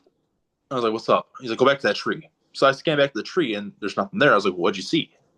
And he's like, "I don't know. It looked like something was just say this is the tree. Something was just peeking out behind it." And I'm like, "Okay, that's kind of weird. No big deal." So it's his turn. A couple like maybe 5 minutes have gone by. So it's his turn, and he starts scanning. Hits the same tree. On the other side, though, there's something just. And I was like, "What the fuck is that?" So we're armed. We're hunting. I have my AR. He had his. I think it was his bolt gun. And I'm like, "Well, let's push it." I'm thinking at this point, someone's on my property. It's like, okay, don't really need someone on my property. Like, whatever. So I start coming up there. We start walking up, and I don't know. Something just told me to something. There was something. I don't know how to explain it. Something in my gut was just like, this isn't good. It's you're going to something you shouldn't be going into. Whatever. I ignored that feeling. We probably got about 20 yards from this tree, and I'm posted up with my rifle like this, and I'm waiting for something to happen. I'm waiting for something to come out of the woods, hear a noise, and we just heard something. Just I don't know if it was a branch hitting a tree or a big branch being stepped on and broke, but it was just a snap. And well, I want to say I felt like Drewski in the moment because it was just pop, pop, pop, pop, pop, right at that noise. And I heard those rounds just connect with the tree. That's where I was aiming. I wasn't trying to have some tweaker or something on my land and just stitch him up. And that just not. It's not going to turn out well for me. So me and my buddy, we start pushing back to our trucks. And it was probably about a mile walk to this field. And the first 50 yards, we double timed it back. And finally we get to the point where we're out of breath. It's middle of winter, it's cold as hell. And we're at this point, he's like, "What the fuck was that?" I was like, "I don't know, man." I was like, "Bigfoot," just throwing it out there. And he's like, "Well, it was like dark colored, like maybe it was." I was like, maybe. I mean, I don't know about the sightings in this area. If it is, it's not the first time I've dealt with something like this.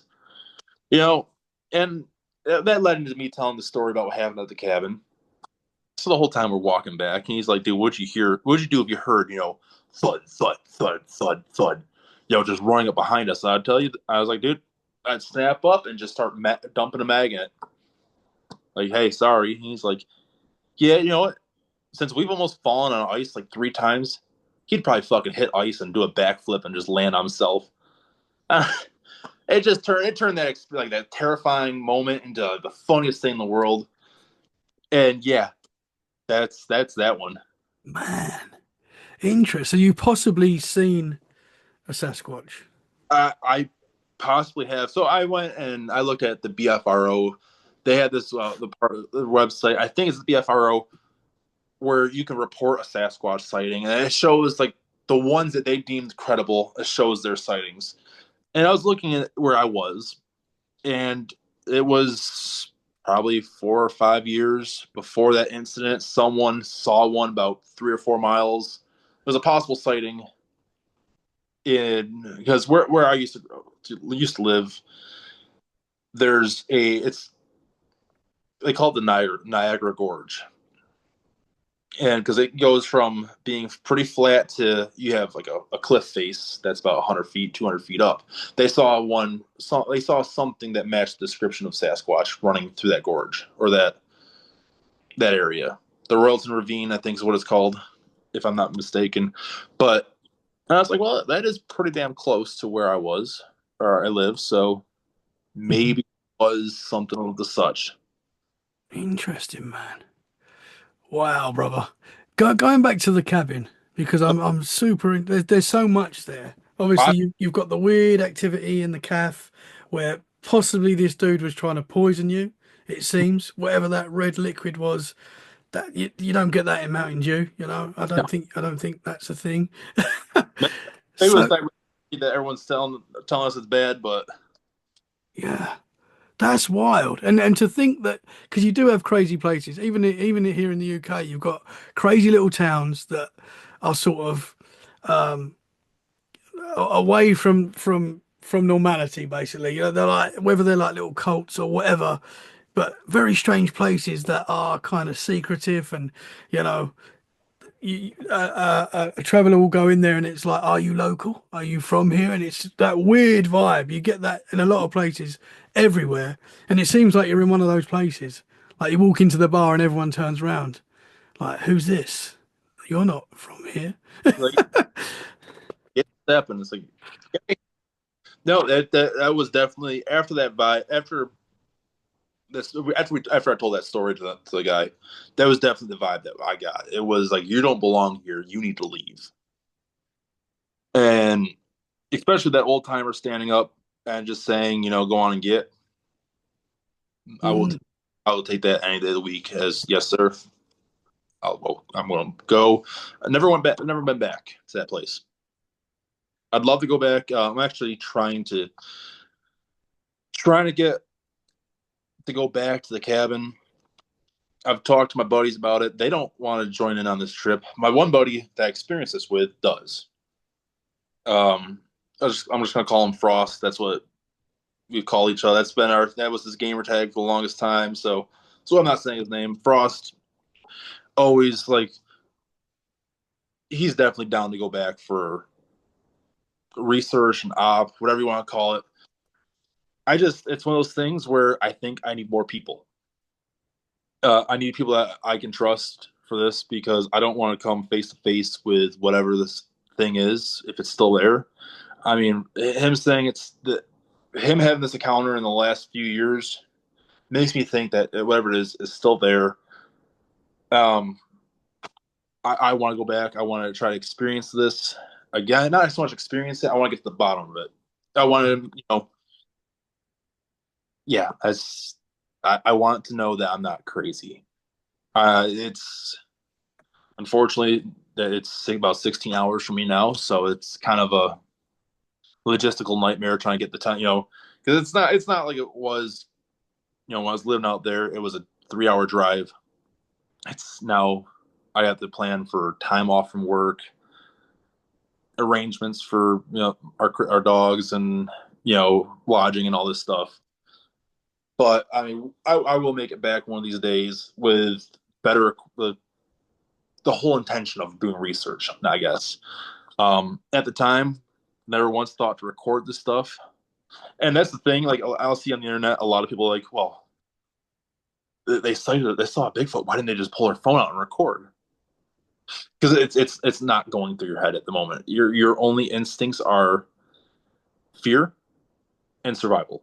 It's really cut and dry like that. It's not like we weren't out there to record and research this stuff. This happened relatively quickly, and I guess after the first incident, we probably should have started recording, but it still wasn't.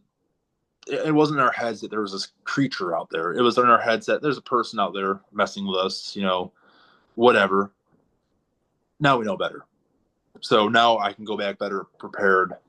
Um, I'd love to bring some thermal so that, I'd love to recreate it how it went. Just us, get there that time in the morning, sit there in the truck, and when we hear something doing whatever it is, thermal up, and then you can see, what I mean? Hmm.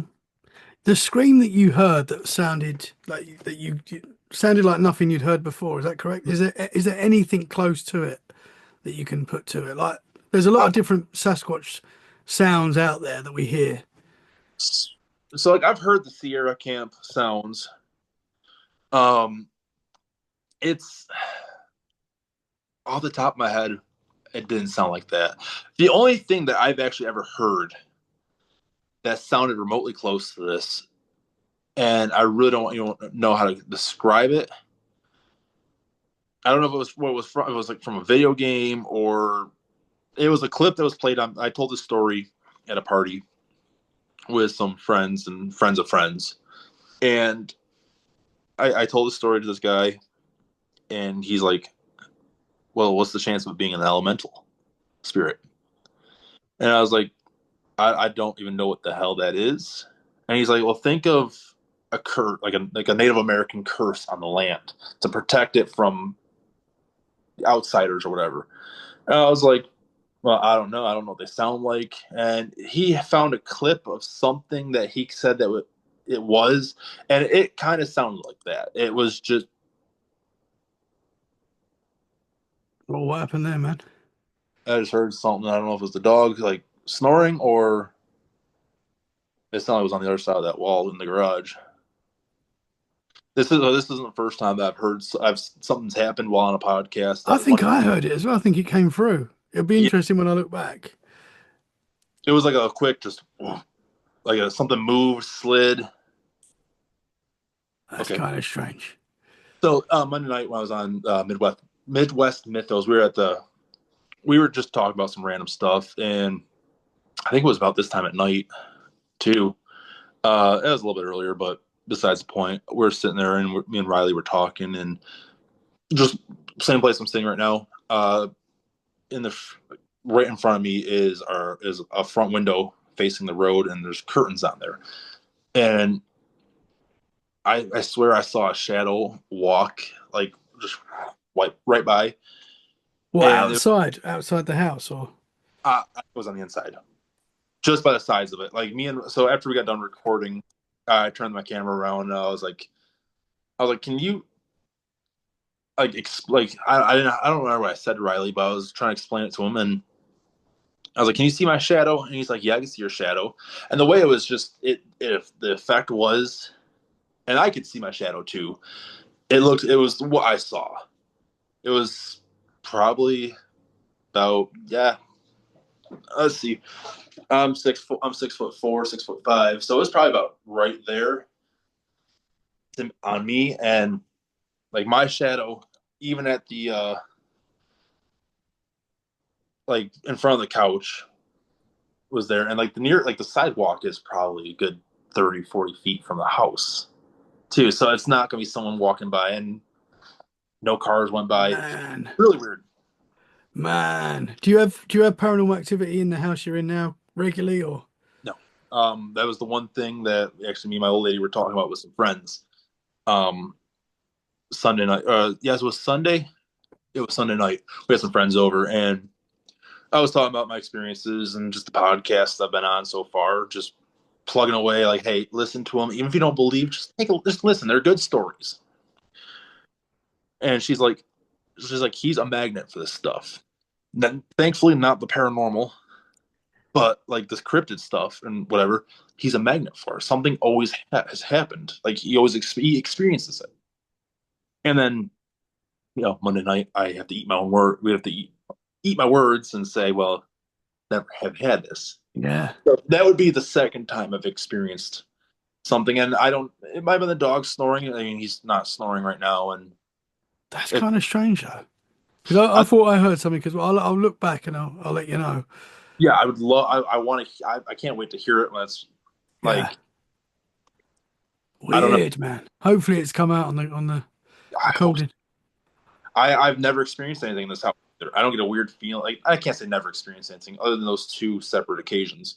Hmm. Um, don't get any weird feelings. Even when I'm here alone, I don't get a weird feeling, and I don't really like being alone in places anymore. Just Same. call it drama. Call it. It does not comfy, and I'm perfectly fine being here by myself. Like Well, you look into the paranormal, brother. It looks back. yes, That is something I'm learning and continue to learn. so that's what Riley we're talking about. I was like, I think it's the same with cryptids and any of this stuff that we're interested in and we research. And if you look for it, you will find it. It will find you.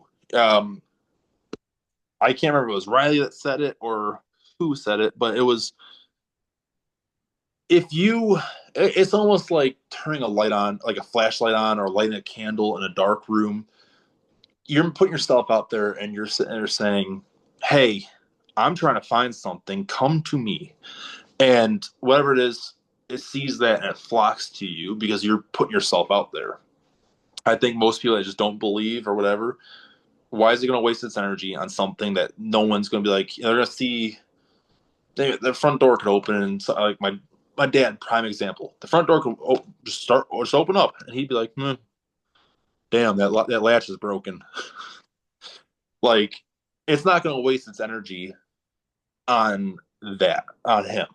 Now, someone like me or my sisters that's more open to this type of stuff, if that were to happen, I'm like, okay, that's weird. Now I'm gonna be like, I want to know more. I want to know why. I'm putting myself out there, and yeah, I think you have to be open to it yeah, to experience a lot. I mean, not necessarily because you do get people that have experiences that, might have one-off experience that was like wild, but they don't have any more experiences. So I don't know, man. It's interesting though, brother. Cole, you've really, right. really interesting stuff tonight, man. Was that something else?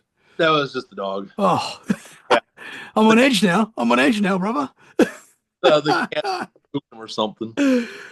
So I'm interested to know uh, more about this cabin, as I'm sure you are as well. Mhm. I don't know if we could look into the area just to see if there's like anyone else that's experienced something like that, or I do have an experience. My buddy, who I met through TikTok, had an experience. I can't even say we're buddies. He's an acquaintance, if anything. Had an experience about an hour from that area. It was on the Pennsylvania side in the Allegheny State Forest. Um, he uh, he planned on going a big camping trip with his friends. So he had it set up, had a spot picked out. It was a spot he's normally camped at, and somewhere along the way in the trail, before you get to the camp, you lose cell service. So he's hiking in. He's the first one there. Stops, checks his phone, whatever. Looks down and finds an arrowhead on the ground, a stone arrowhead. And he's like, dude, that's cool. I've never found one before. I've hiked this trail 100 times. I've never seen one before. So he picks it up and puts it in his pocket. That's a cool find. So goes, makes camp. It's starting to get like midday, not so much midday, like mid afternoon. Starting to get that time where the sun's getting real low. Goes and hikes up to where he gets cell service. Looks and all his friends bailed out on him. Like something happened.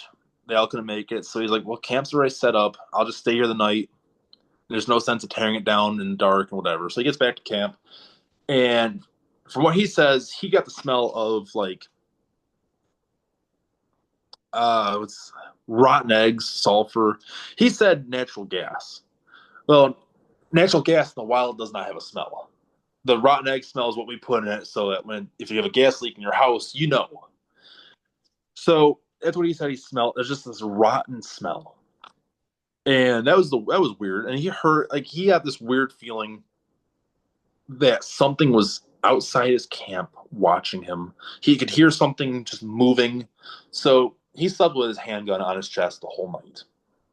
Slept in his hammock, just one eye open, damn near. Morning comes, and he starts doing that search that we all do when something weird happens, and sees from his camp down to the river a path he said it was about 6 feet wide of broken tree branches and stuff, just going straight to the river. And this is the time frame kind of lines up to about the same time I was down there. Might have been a month or two earlier, but I mean, we're talking within 100 mile radius, if anything, which for anything, I mean, for that's pretty small in the grand scheme of things, Hmm. you know. And that's like the only thing I know. I've been in contact, and I can't remember their Instagram name, but they're from the same area of where this all happened, and I was supposed to be on their podcast.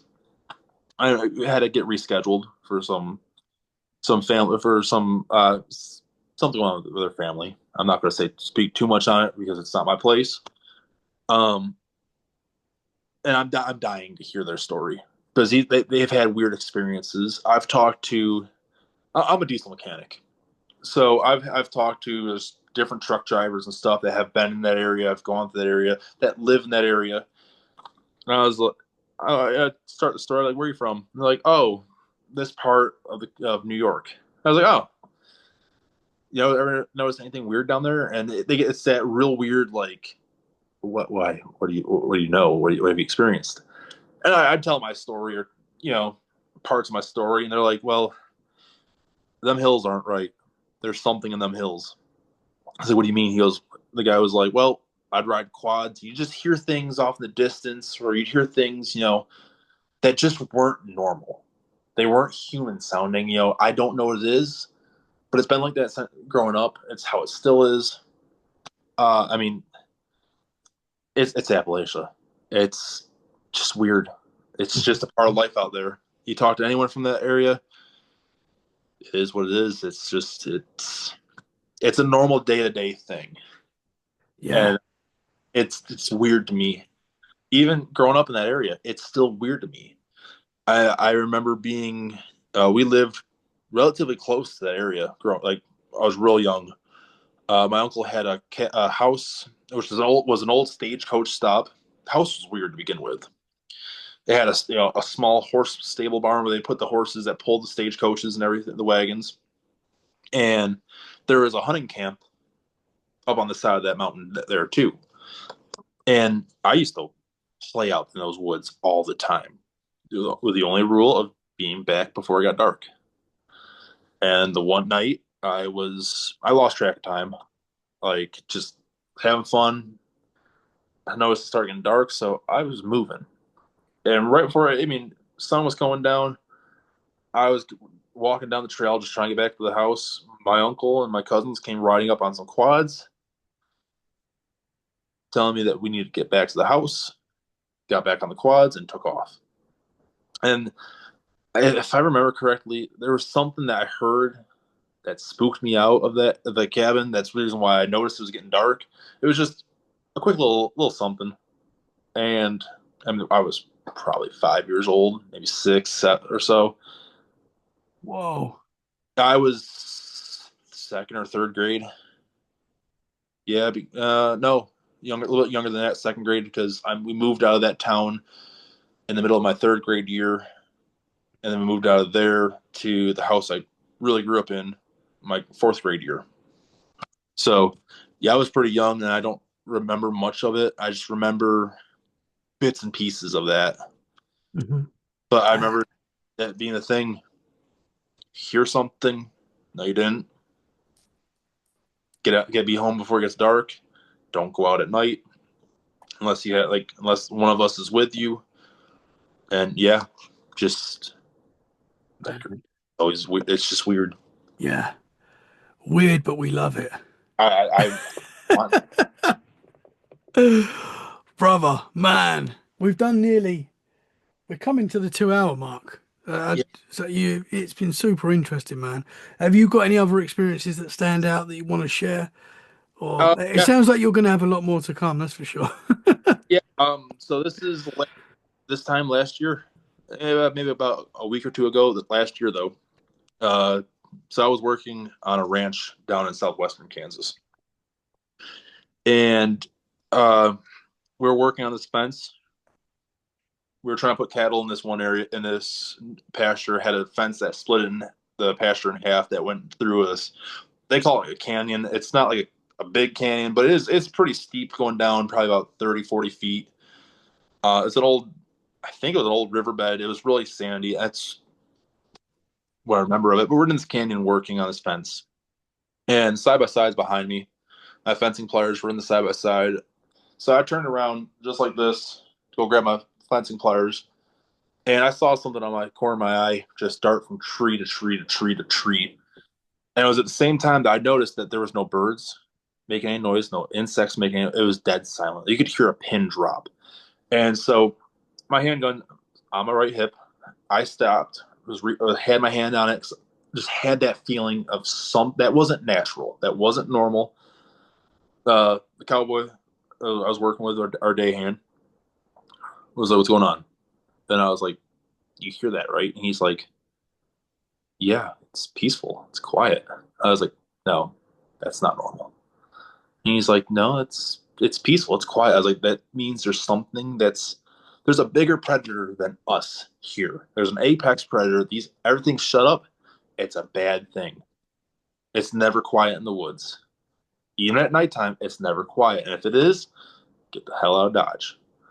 And he's like, "Well, what did you see?" And I explained to him that it was probably 8 feet off the ground, like a reddish brown, and it just went just from tree to tree. It was a split second. Like I watched it cover, I don't know, I want to say 100 yards in just that blink of eye, just gone. It was fast. And he's like, maybe it was a cougar or something. And I was like, I don't think it was a cougar. Like it's not that quick. Cougars are quick, but it's not that quick. I mean, this was like it was just a blur, just gone. And so we finished up that fence, and now we got to start driving the cows into this pasture.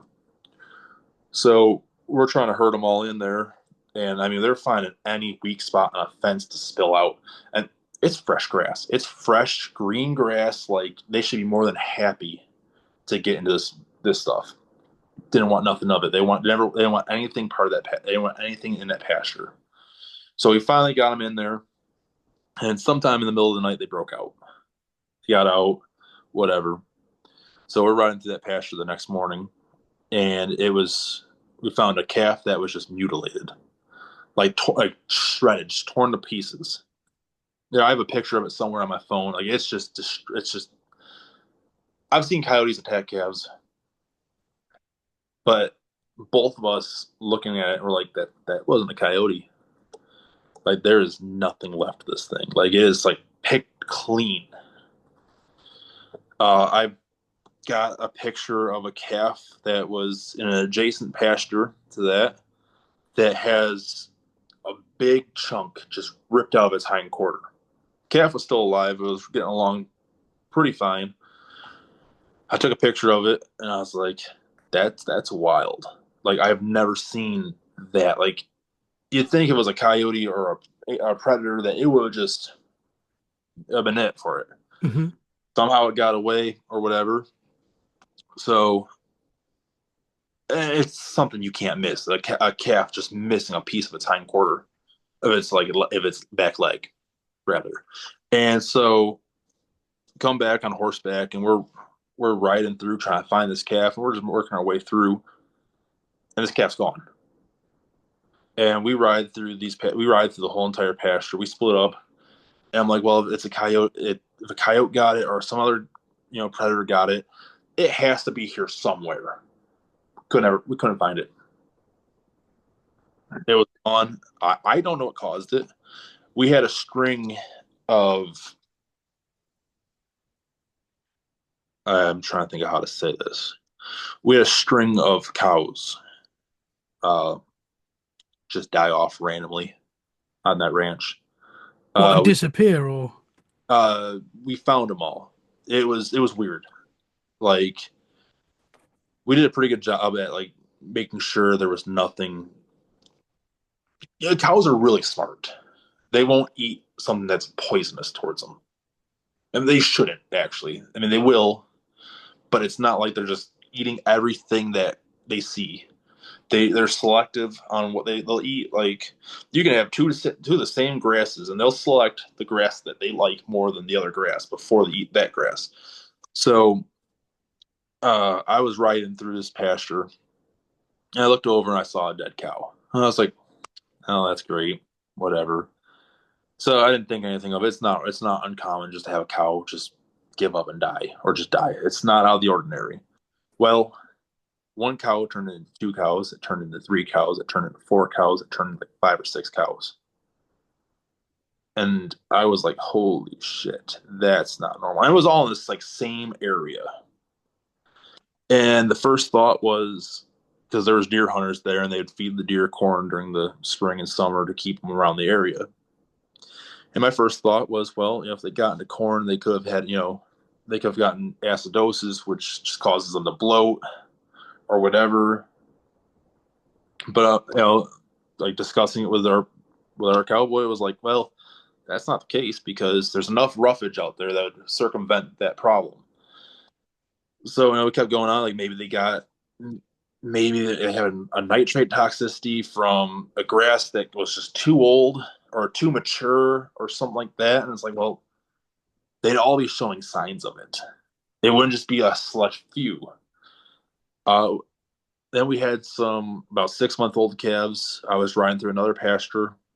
And it's not that we weren't taking care of them or anything like that. I don't want anyone to think that we weren't like we're neglecting our livestock or anything because we did a really good job at making sure like the first sign of seeing a sick one, we were out riding through cattle every day, making sure they're okay.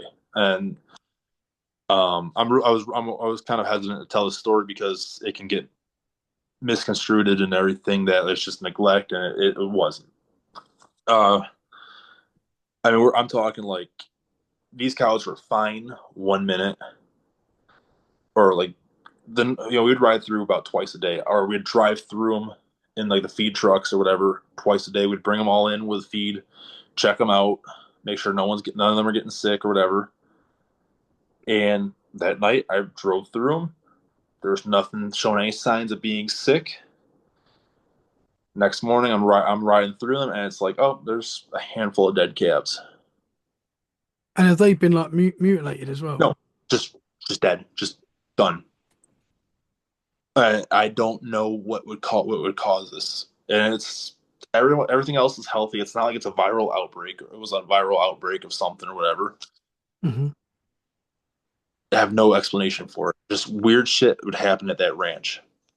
Uh, there was that pasture. There was this one pasture.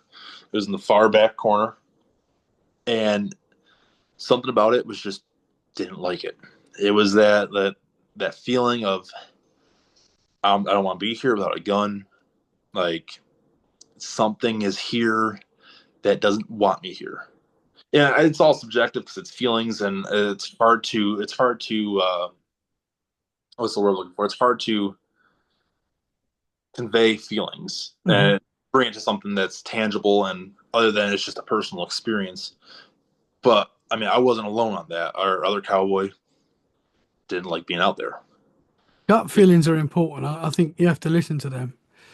Humans have a gut feeling for a reason. It doesn't normally let you down, I don't think. I've never had it lie to me or be wrong. I Hmm. mean, that place was weird. I mean, me and my friends, I told them the stuff that was happening. They're like, dude, there's something going on out there. There's something that's there that's either. I mean, just having calves that would disappear too is the weird part. Because there's something that's taken. There's something that's taken. Um, and when I said they're mutilated, it's not like your classic alien mutilations or anything like that. Extraterrestrials, like you'd see. And these are like a big predator just got it and tore it to shreds. Hmm. The weird part is the dead ones, though, they wouldn't touch, which is really weird. And So it's like that could possibly make whatever's eating these things make them sick as well, maybe. yeah, that's kind of what my theory was behind it. Because with the dead stock, there was a spot where we'd put them. Every farm has like a dead stock pile. The thing is, if you have livestock, you're gonna have dead stock. It's a rule. It's a rule of thumb. There's not much you can do about it. Um, but we had this dead. We'd have the dead stockpile, and we'd bring them there, and you'd come in. It was next to our bit. Like we're what's it called? It was just in this area of the ranch where it was just all sand and stuff, and you'd go get a truck. We'd go get a truckload of sand, and I'd go there with like a skid loader or whatever, and I'd look, and there's nothing that's eating these things or whatever. I don't know how else to explain it. Um, there was one night I was planting a field. It was pretty late at night. It was 8:30, 9 o'clock. It's pitch black outside, and I'm in a tractor. Got a rifle in the tractor just in case I see a coyote or something that's open season on a predator. I can handle that situation. I just get this gut. I'm coming along this hedgerow, the side of this hedgerow, and I just get this gut feeling that I should not be here. That there's something within that hedgerow that's watching. And it was pretty close after that I made my way to the drive, like the little driveway that led to the main road where my truck was parked. Got out, and that was it for the night. Wasn't dealing with that. Hmm. It's really not the first time that I've had that feeling at night. Back where I used to live, I'd be cutting hay, and I'd get this just weird feeling up along where me and my buddies saw that thing peeking around the tree, that field. That like I'd always make sure I cut that hedgerow first thing in the morning, and then work my way back up towards the road because I'd be moving bales late at night or whatever, bringing them in, and just get a weird feeling that something's in that hedgerow watching. That orange creature that you saw running through the trees, how big would you say that was? You might have said.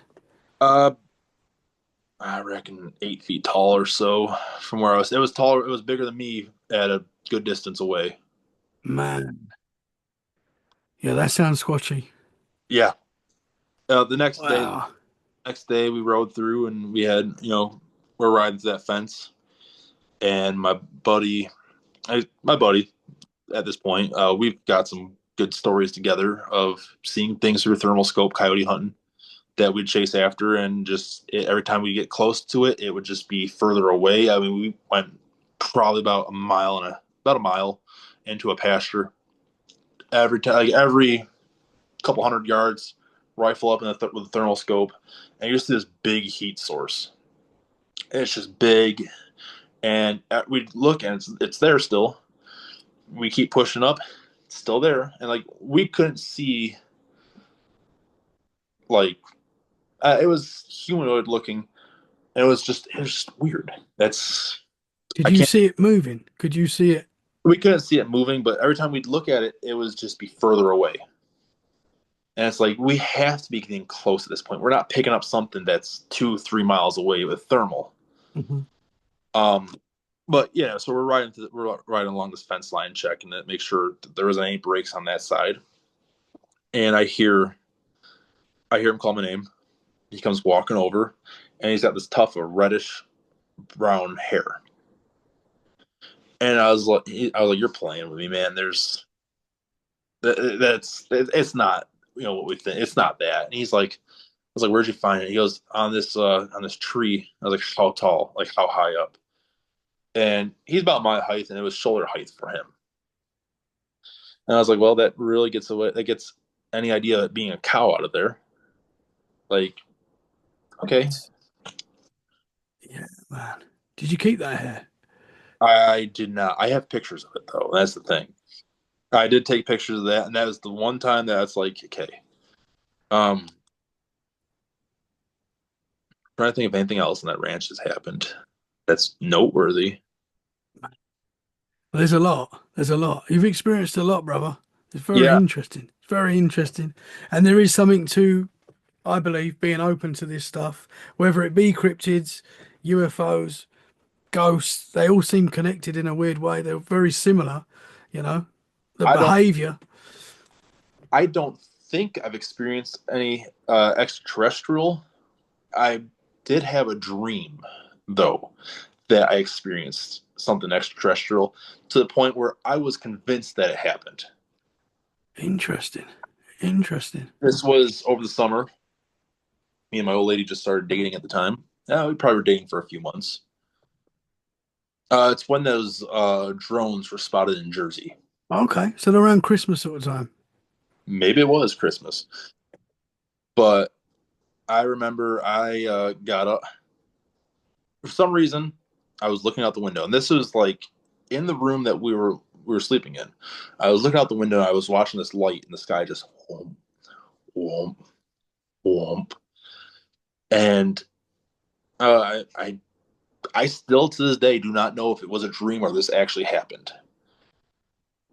She was asleep, and she's a nuclear bomb could go off, and she's probably not going to wake up. She's probably asleep right now and not hearing a damn word I'm saying. But um, That's weird though, because I feel like when it you gets have a dream like that, even if it feels real and it stands out, it there's gets better. something to that. Sorry. So I'm watching this light just whomp whomp, and it's just pulsating. It's getting a little bit faster, and it made me sick in my dream. Like I was dizzy, I couldn't stand, and I remember, and I feel like it happened. Like I have the feeling of me. I don't want to say me hitting my head, but I have the feeling of me trying to get into bed. I couldn't stand. I just went right next to the bed, and then I woke up in bed, and I didn't say anything at first. But I got back to my house. I texted her. I was like, "Did I fall at all last night?" But I had no bruises, nothing on me. I also don't bruise that easily. So I'm like, was I in bed all night last night? And she's like, "Well, I think so. I don't remember you getting up, being out of bed, but like I was asleep. I can't tell you." To this day, I am not convinced that it. I don't know. I don't know if it happened. I don't know if it didn't happen. It was just a really weird dream with a really weird set of circumstances. I don't know. Mhm. I've never experienced a dream like that before. And I've had hyper realistic dreams, but nothing that clear. Mhm. That's Like, interesting, man. I'm not saying you've been abducted, but that fits with a lot of.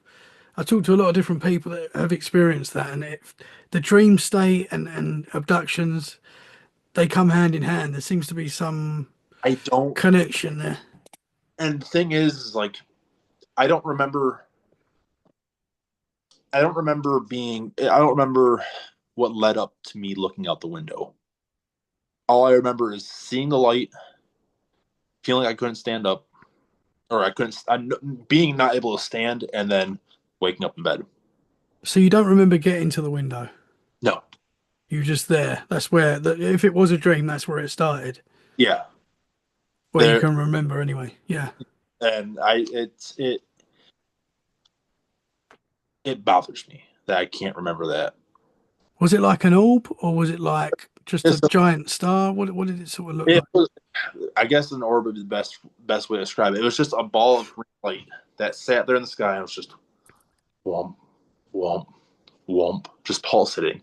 I don't want to like a cuttlefish almost, just And it was a green light. Interesting.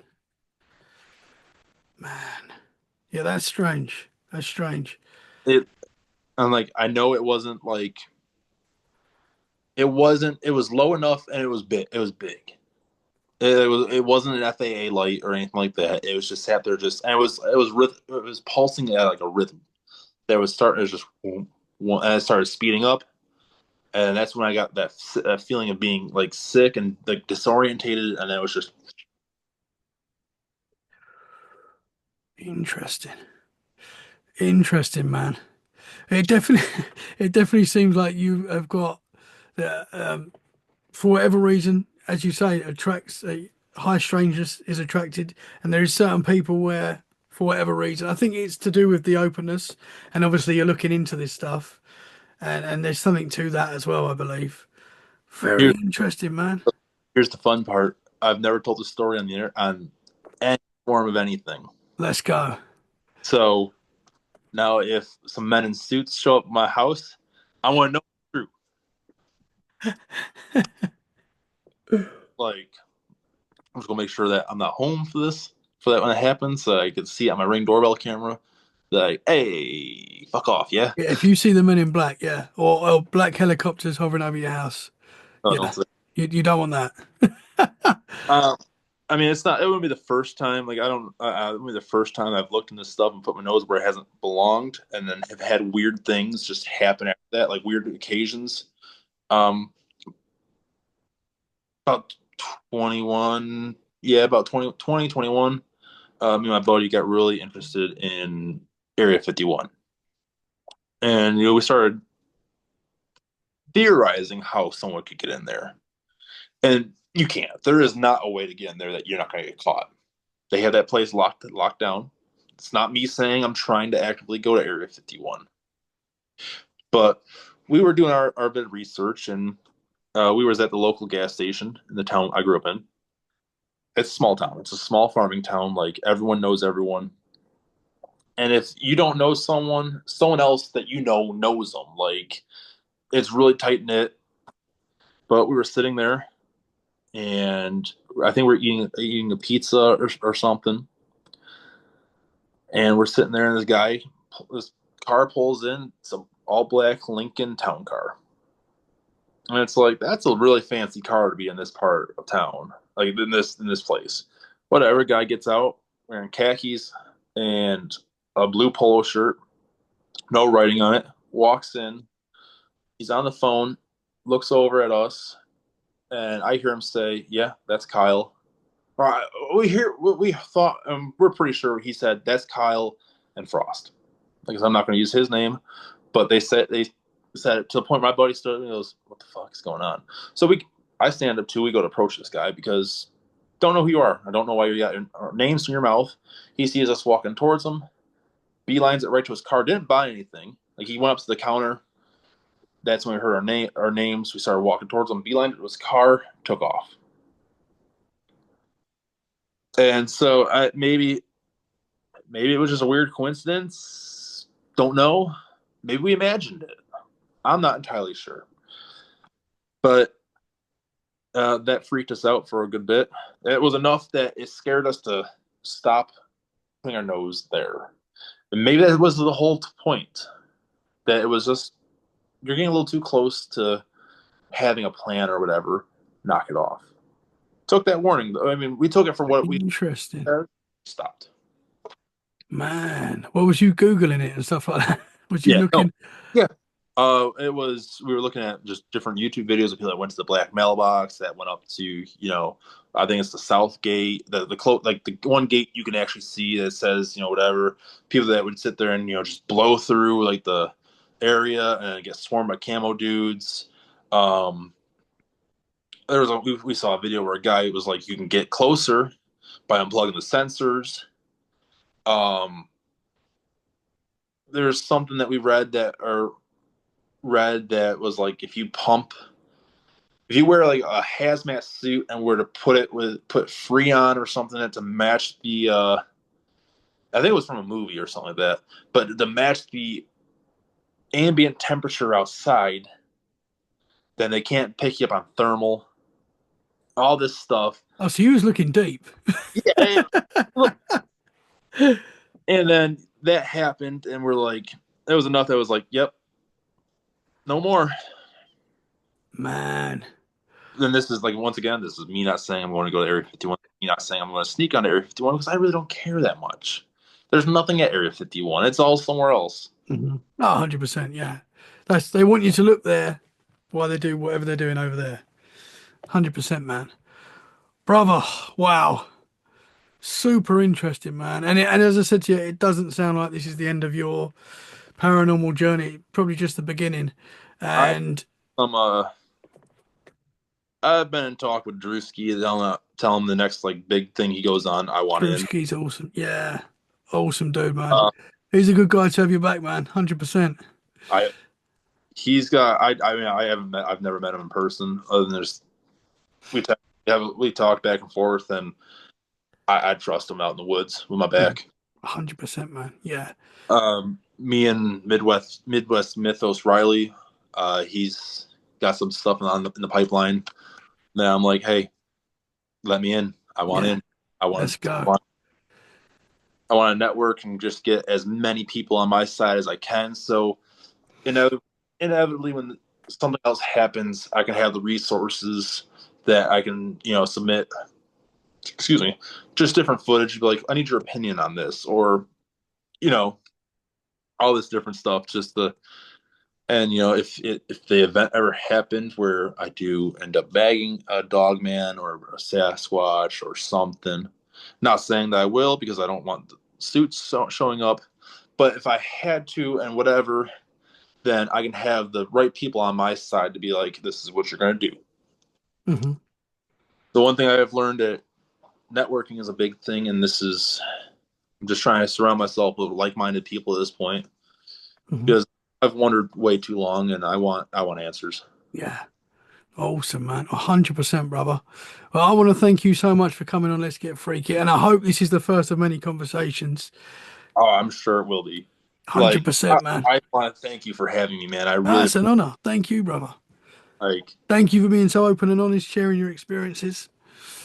I'm an open book. Like, whatever. I can't wait to hear whatever the hell that was. Yeah, we'll have to look into that. Yeah. Hopefully we've called it wherever it was in the I, recording. I thought I heard something. When you looked, I thought I heard something.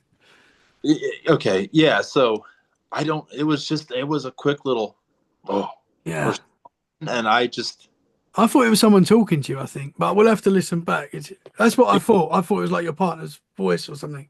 if there is a voice there, that's gonna be cool as hell, Oh, man. Freaky, dude. but cool. Dude, that'd be the best short ever. Yeah, that will definitely be a reel on Instagram. Yeah. 100%. Oh, that can't like that is that'd be awesome. Like Yeah. I there's a couple pages I can't remember the name that I followed. They were doing like like we're doing right now, and they saw something in the background, and yeah, It Riley, happens, man. Yeah. Riley was telling me how the other night how that's not the first time he's had that on his show, that he's had other weird stuff happen to other guests he's had on the show. Mhm. I've had weird things. Like weird, like floating things go past that I have no idea what they are. I've shared them on Instagram. No idea. I don't know if there's a logical explanation or not. But Yeah, these things happen. These things happen, man. there's no logical rhyme or reason why Nah. it's just it is what it is. It shows up and it's like it wants to make itself known. 100%, man. It's very interesting, brother. I really hope I really hope we It will be cool. yes. Can you tell the listeners the best place to find you if they want to Uh, reach out and talk to you yeah. or My Instagram, I think it's cowpoke_Kyle or cowpoke.Kyle. I get my TikTok handle and Instagram mixed up all the time, but it's cowpoke.Kyle on Instagram, and I think it's cowpoke_Kyle on TikTok. Or awesome? yeah, I don't have an email that doesn't have my full name attached to it, but yeah, reach out to me on Instagram or TikTok, like if you guys want if someone's had like experiences or if someone's been in the area that's listening and they've had this weird stuff happen, please reach out to me. I'd love to hear your side of the story, and like yeah, or if someone has like any possible answers to any of this stuff that happened, especially with that dream I had where I don't know if it was real life or not. Hmm. I don't know, Awesome, man. maybe I should go to like try hypnosis, see if there's like Yeah, regression. Yeah, yeah, there's like repressed memories. Kind of terrified for that answer because I don't want to be abducted by aliens. yeah. It is Like weird, man. I don't want to be one of those people. I will sit there and say I saw Bigfoot all day long. But the alien people, I love you guys. I don't. We're all connected. It's all connected, brother. Yeah. Well, man, I will share the links in the show description, your links, so people can go and find you right now. Thank you so much. I'd love to get you back on soon. We can talk some more. Keep us posted if anything else freaky happens. And Well, yeah, keep up the great work, man. I'm about to actually text Drewski, like, dude, another podcast that something's happened. I'm going to hit Riley up. I mean, and when you're here in the States, let me know. I'm coming. I'm coming, brother. That's for sure. Right on. Thank you very much, man. Thank you for Guys, Thank you so much for listening. I hope you've enjoyed this episode. If you have, make sure you share it where you can because that is a great way to support the show. It helps us grow, it gets us out there to more people that enjoy the freaky conversations like we do. Stay safe. We'll be back very soon for more. Keep it freaky and bye for now. Thank you very much, brother. No problem, man.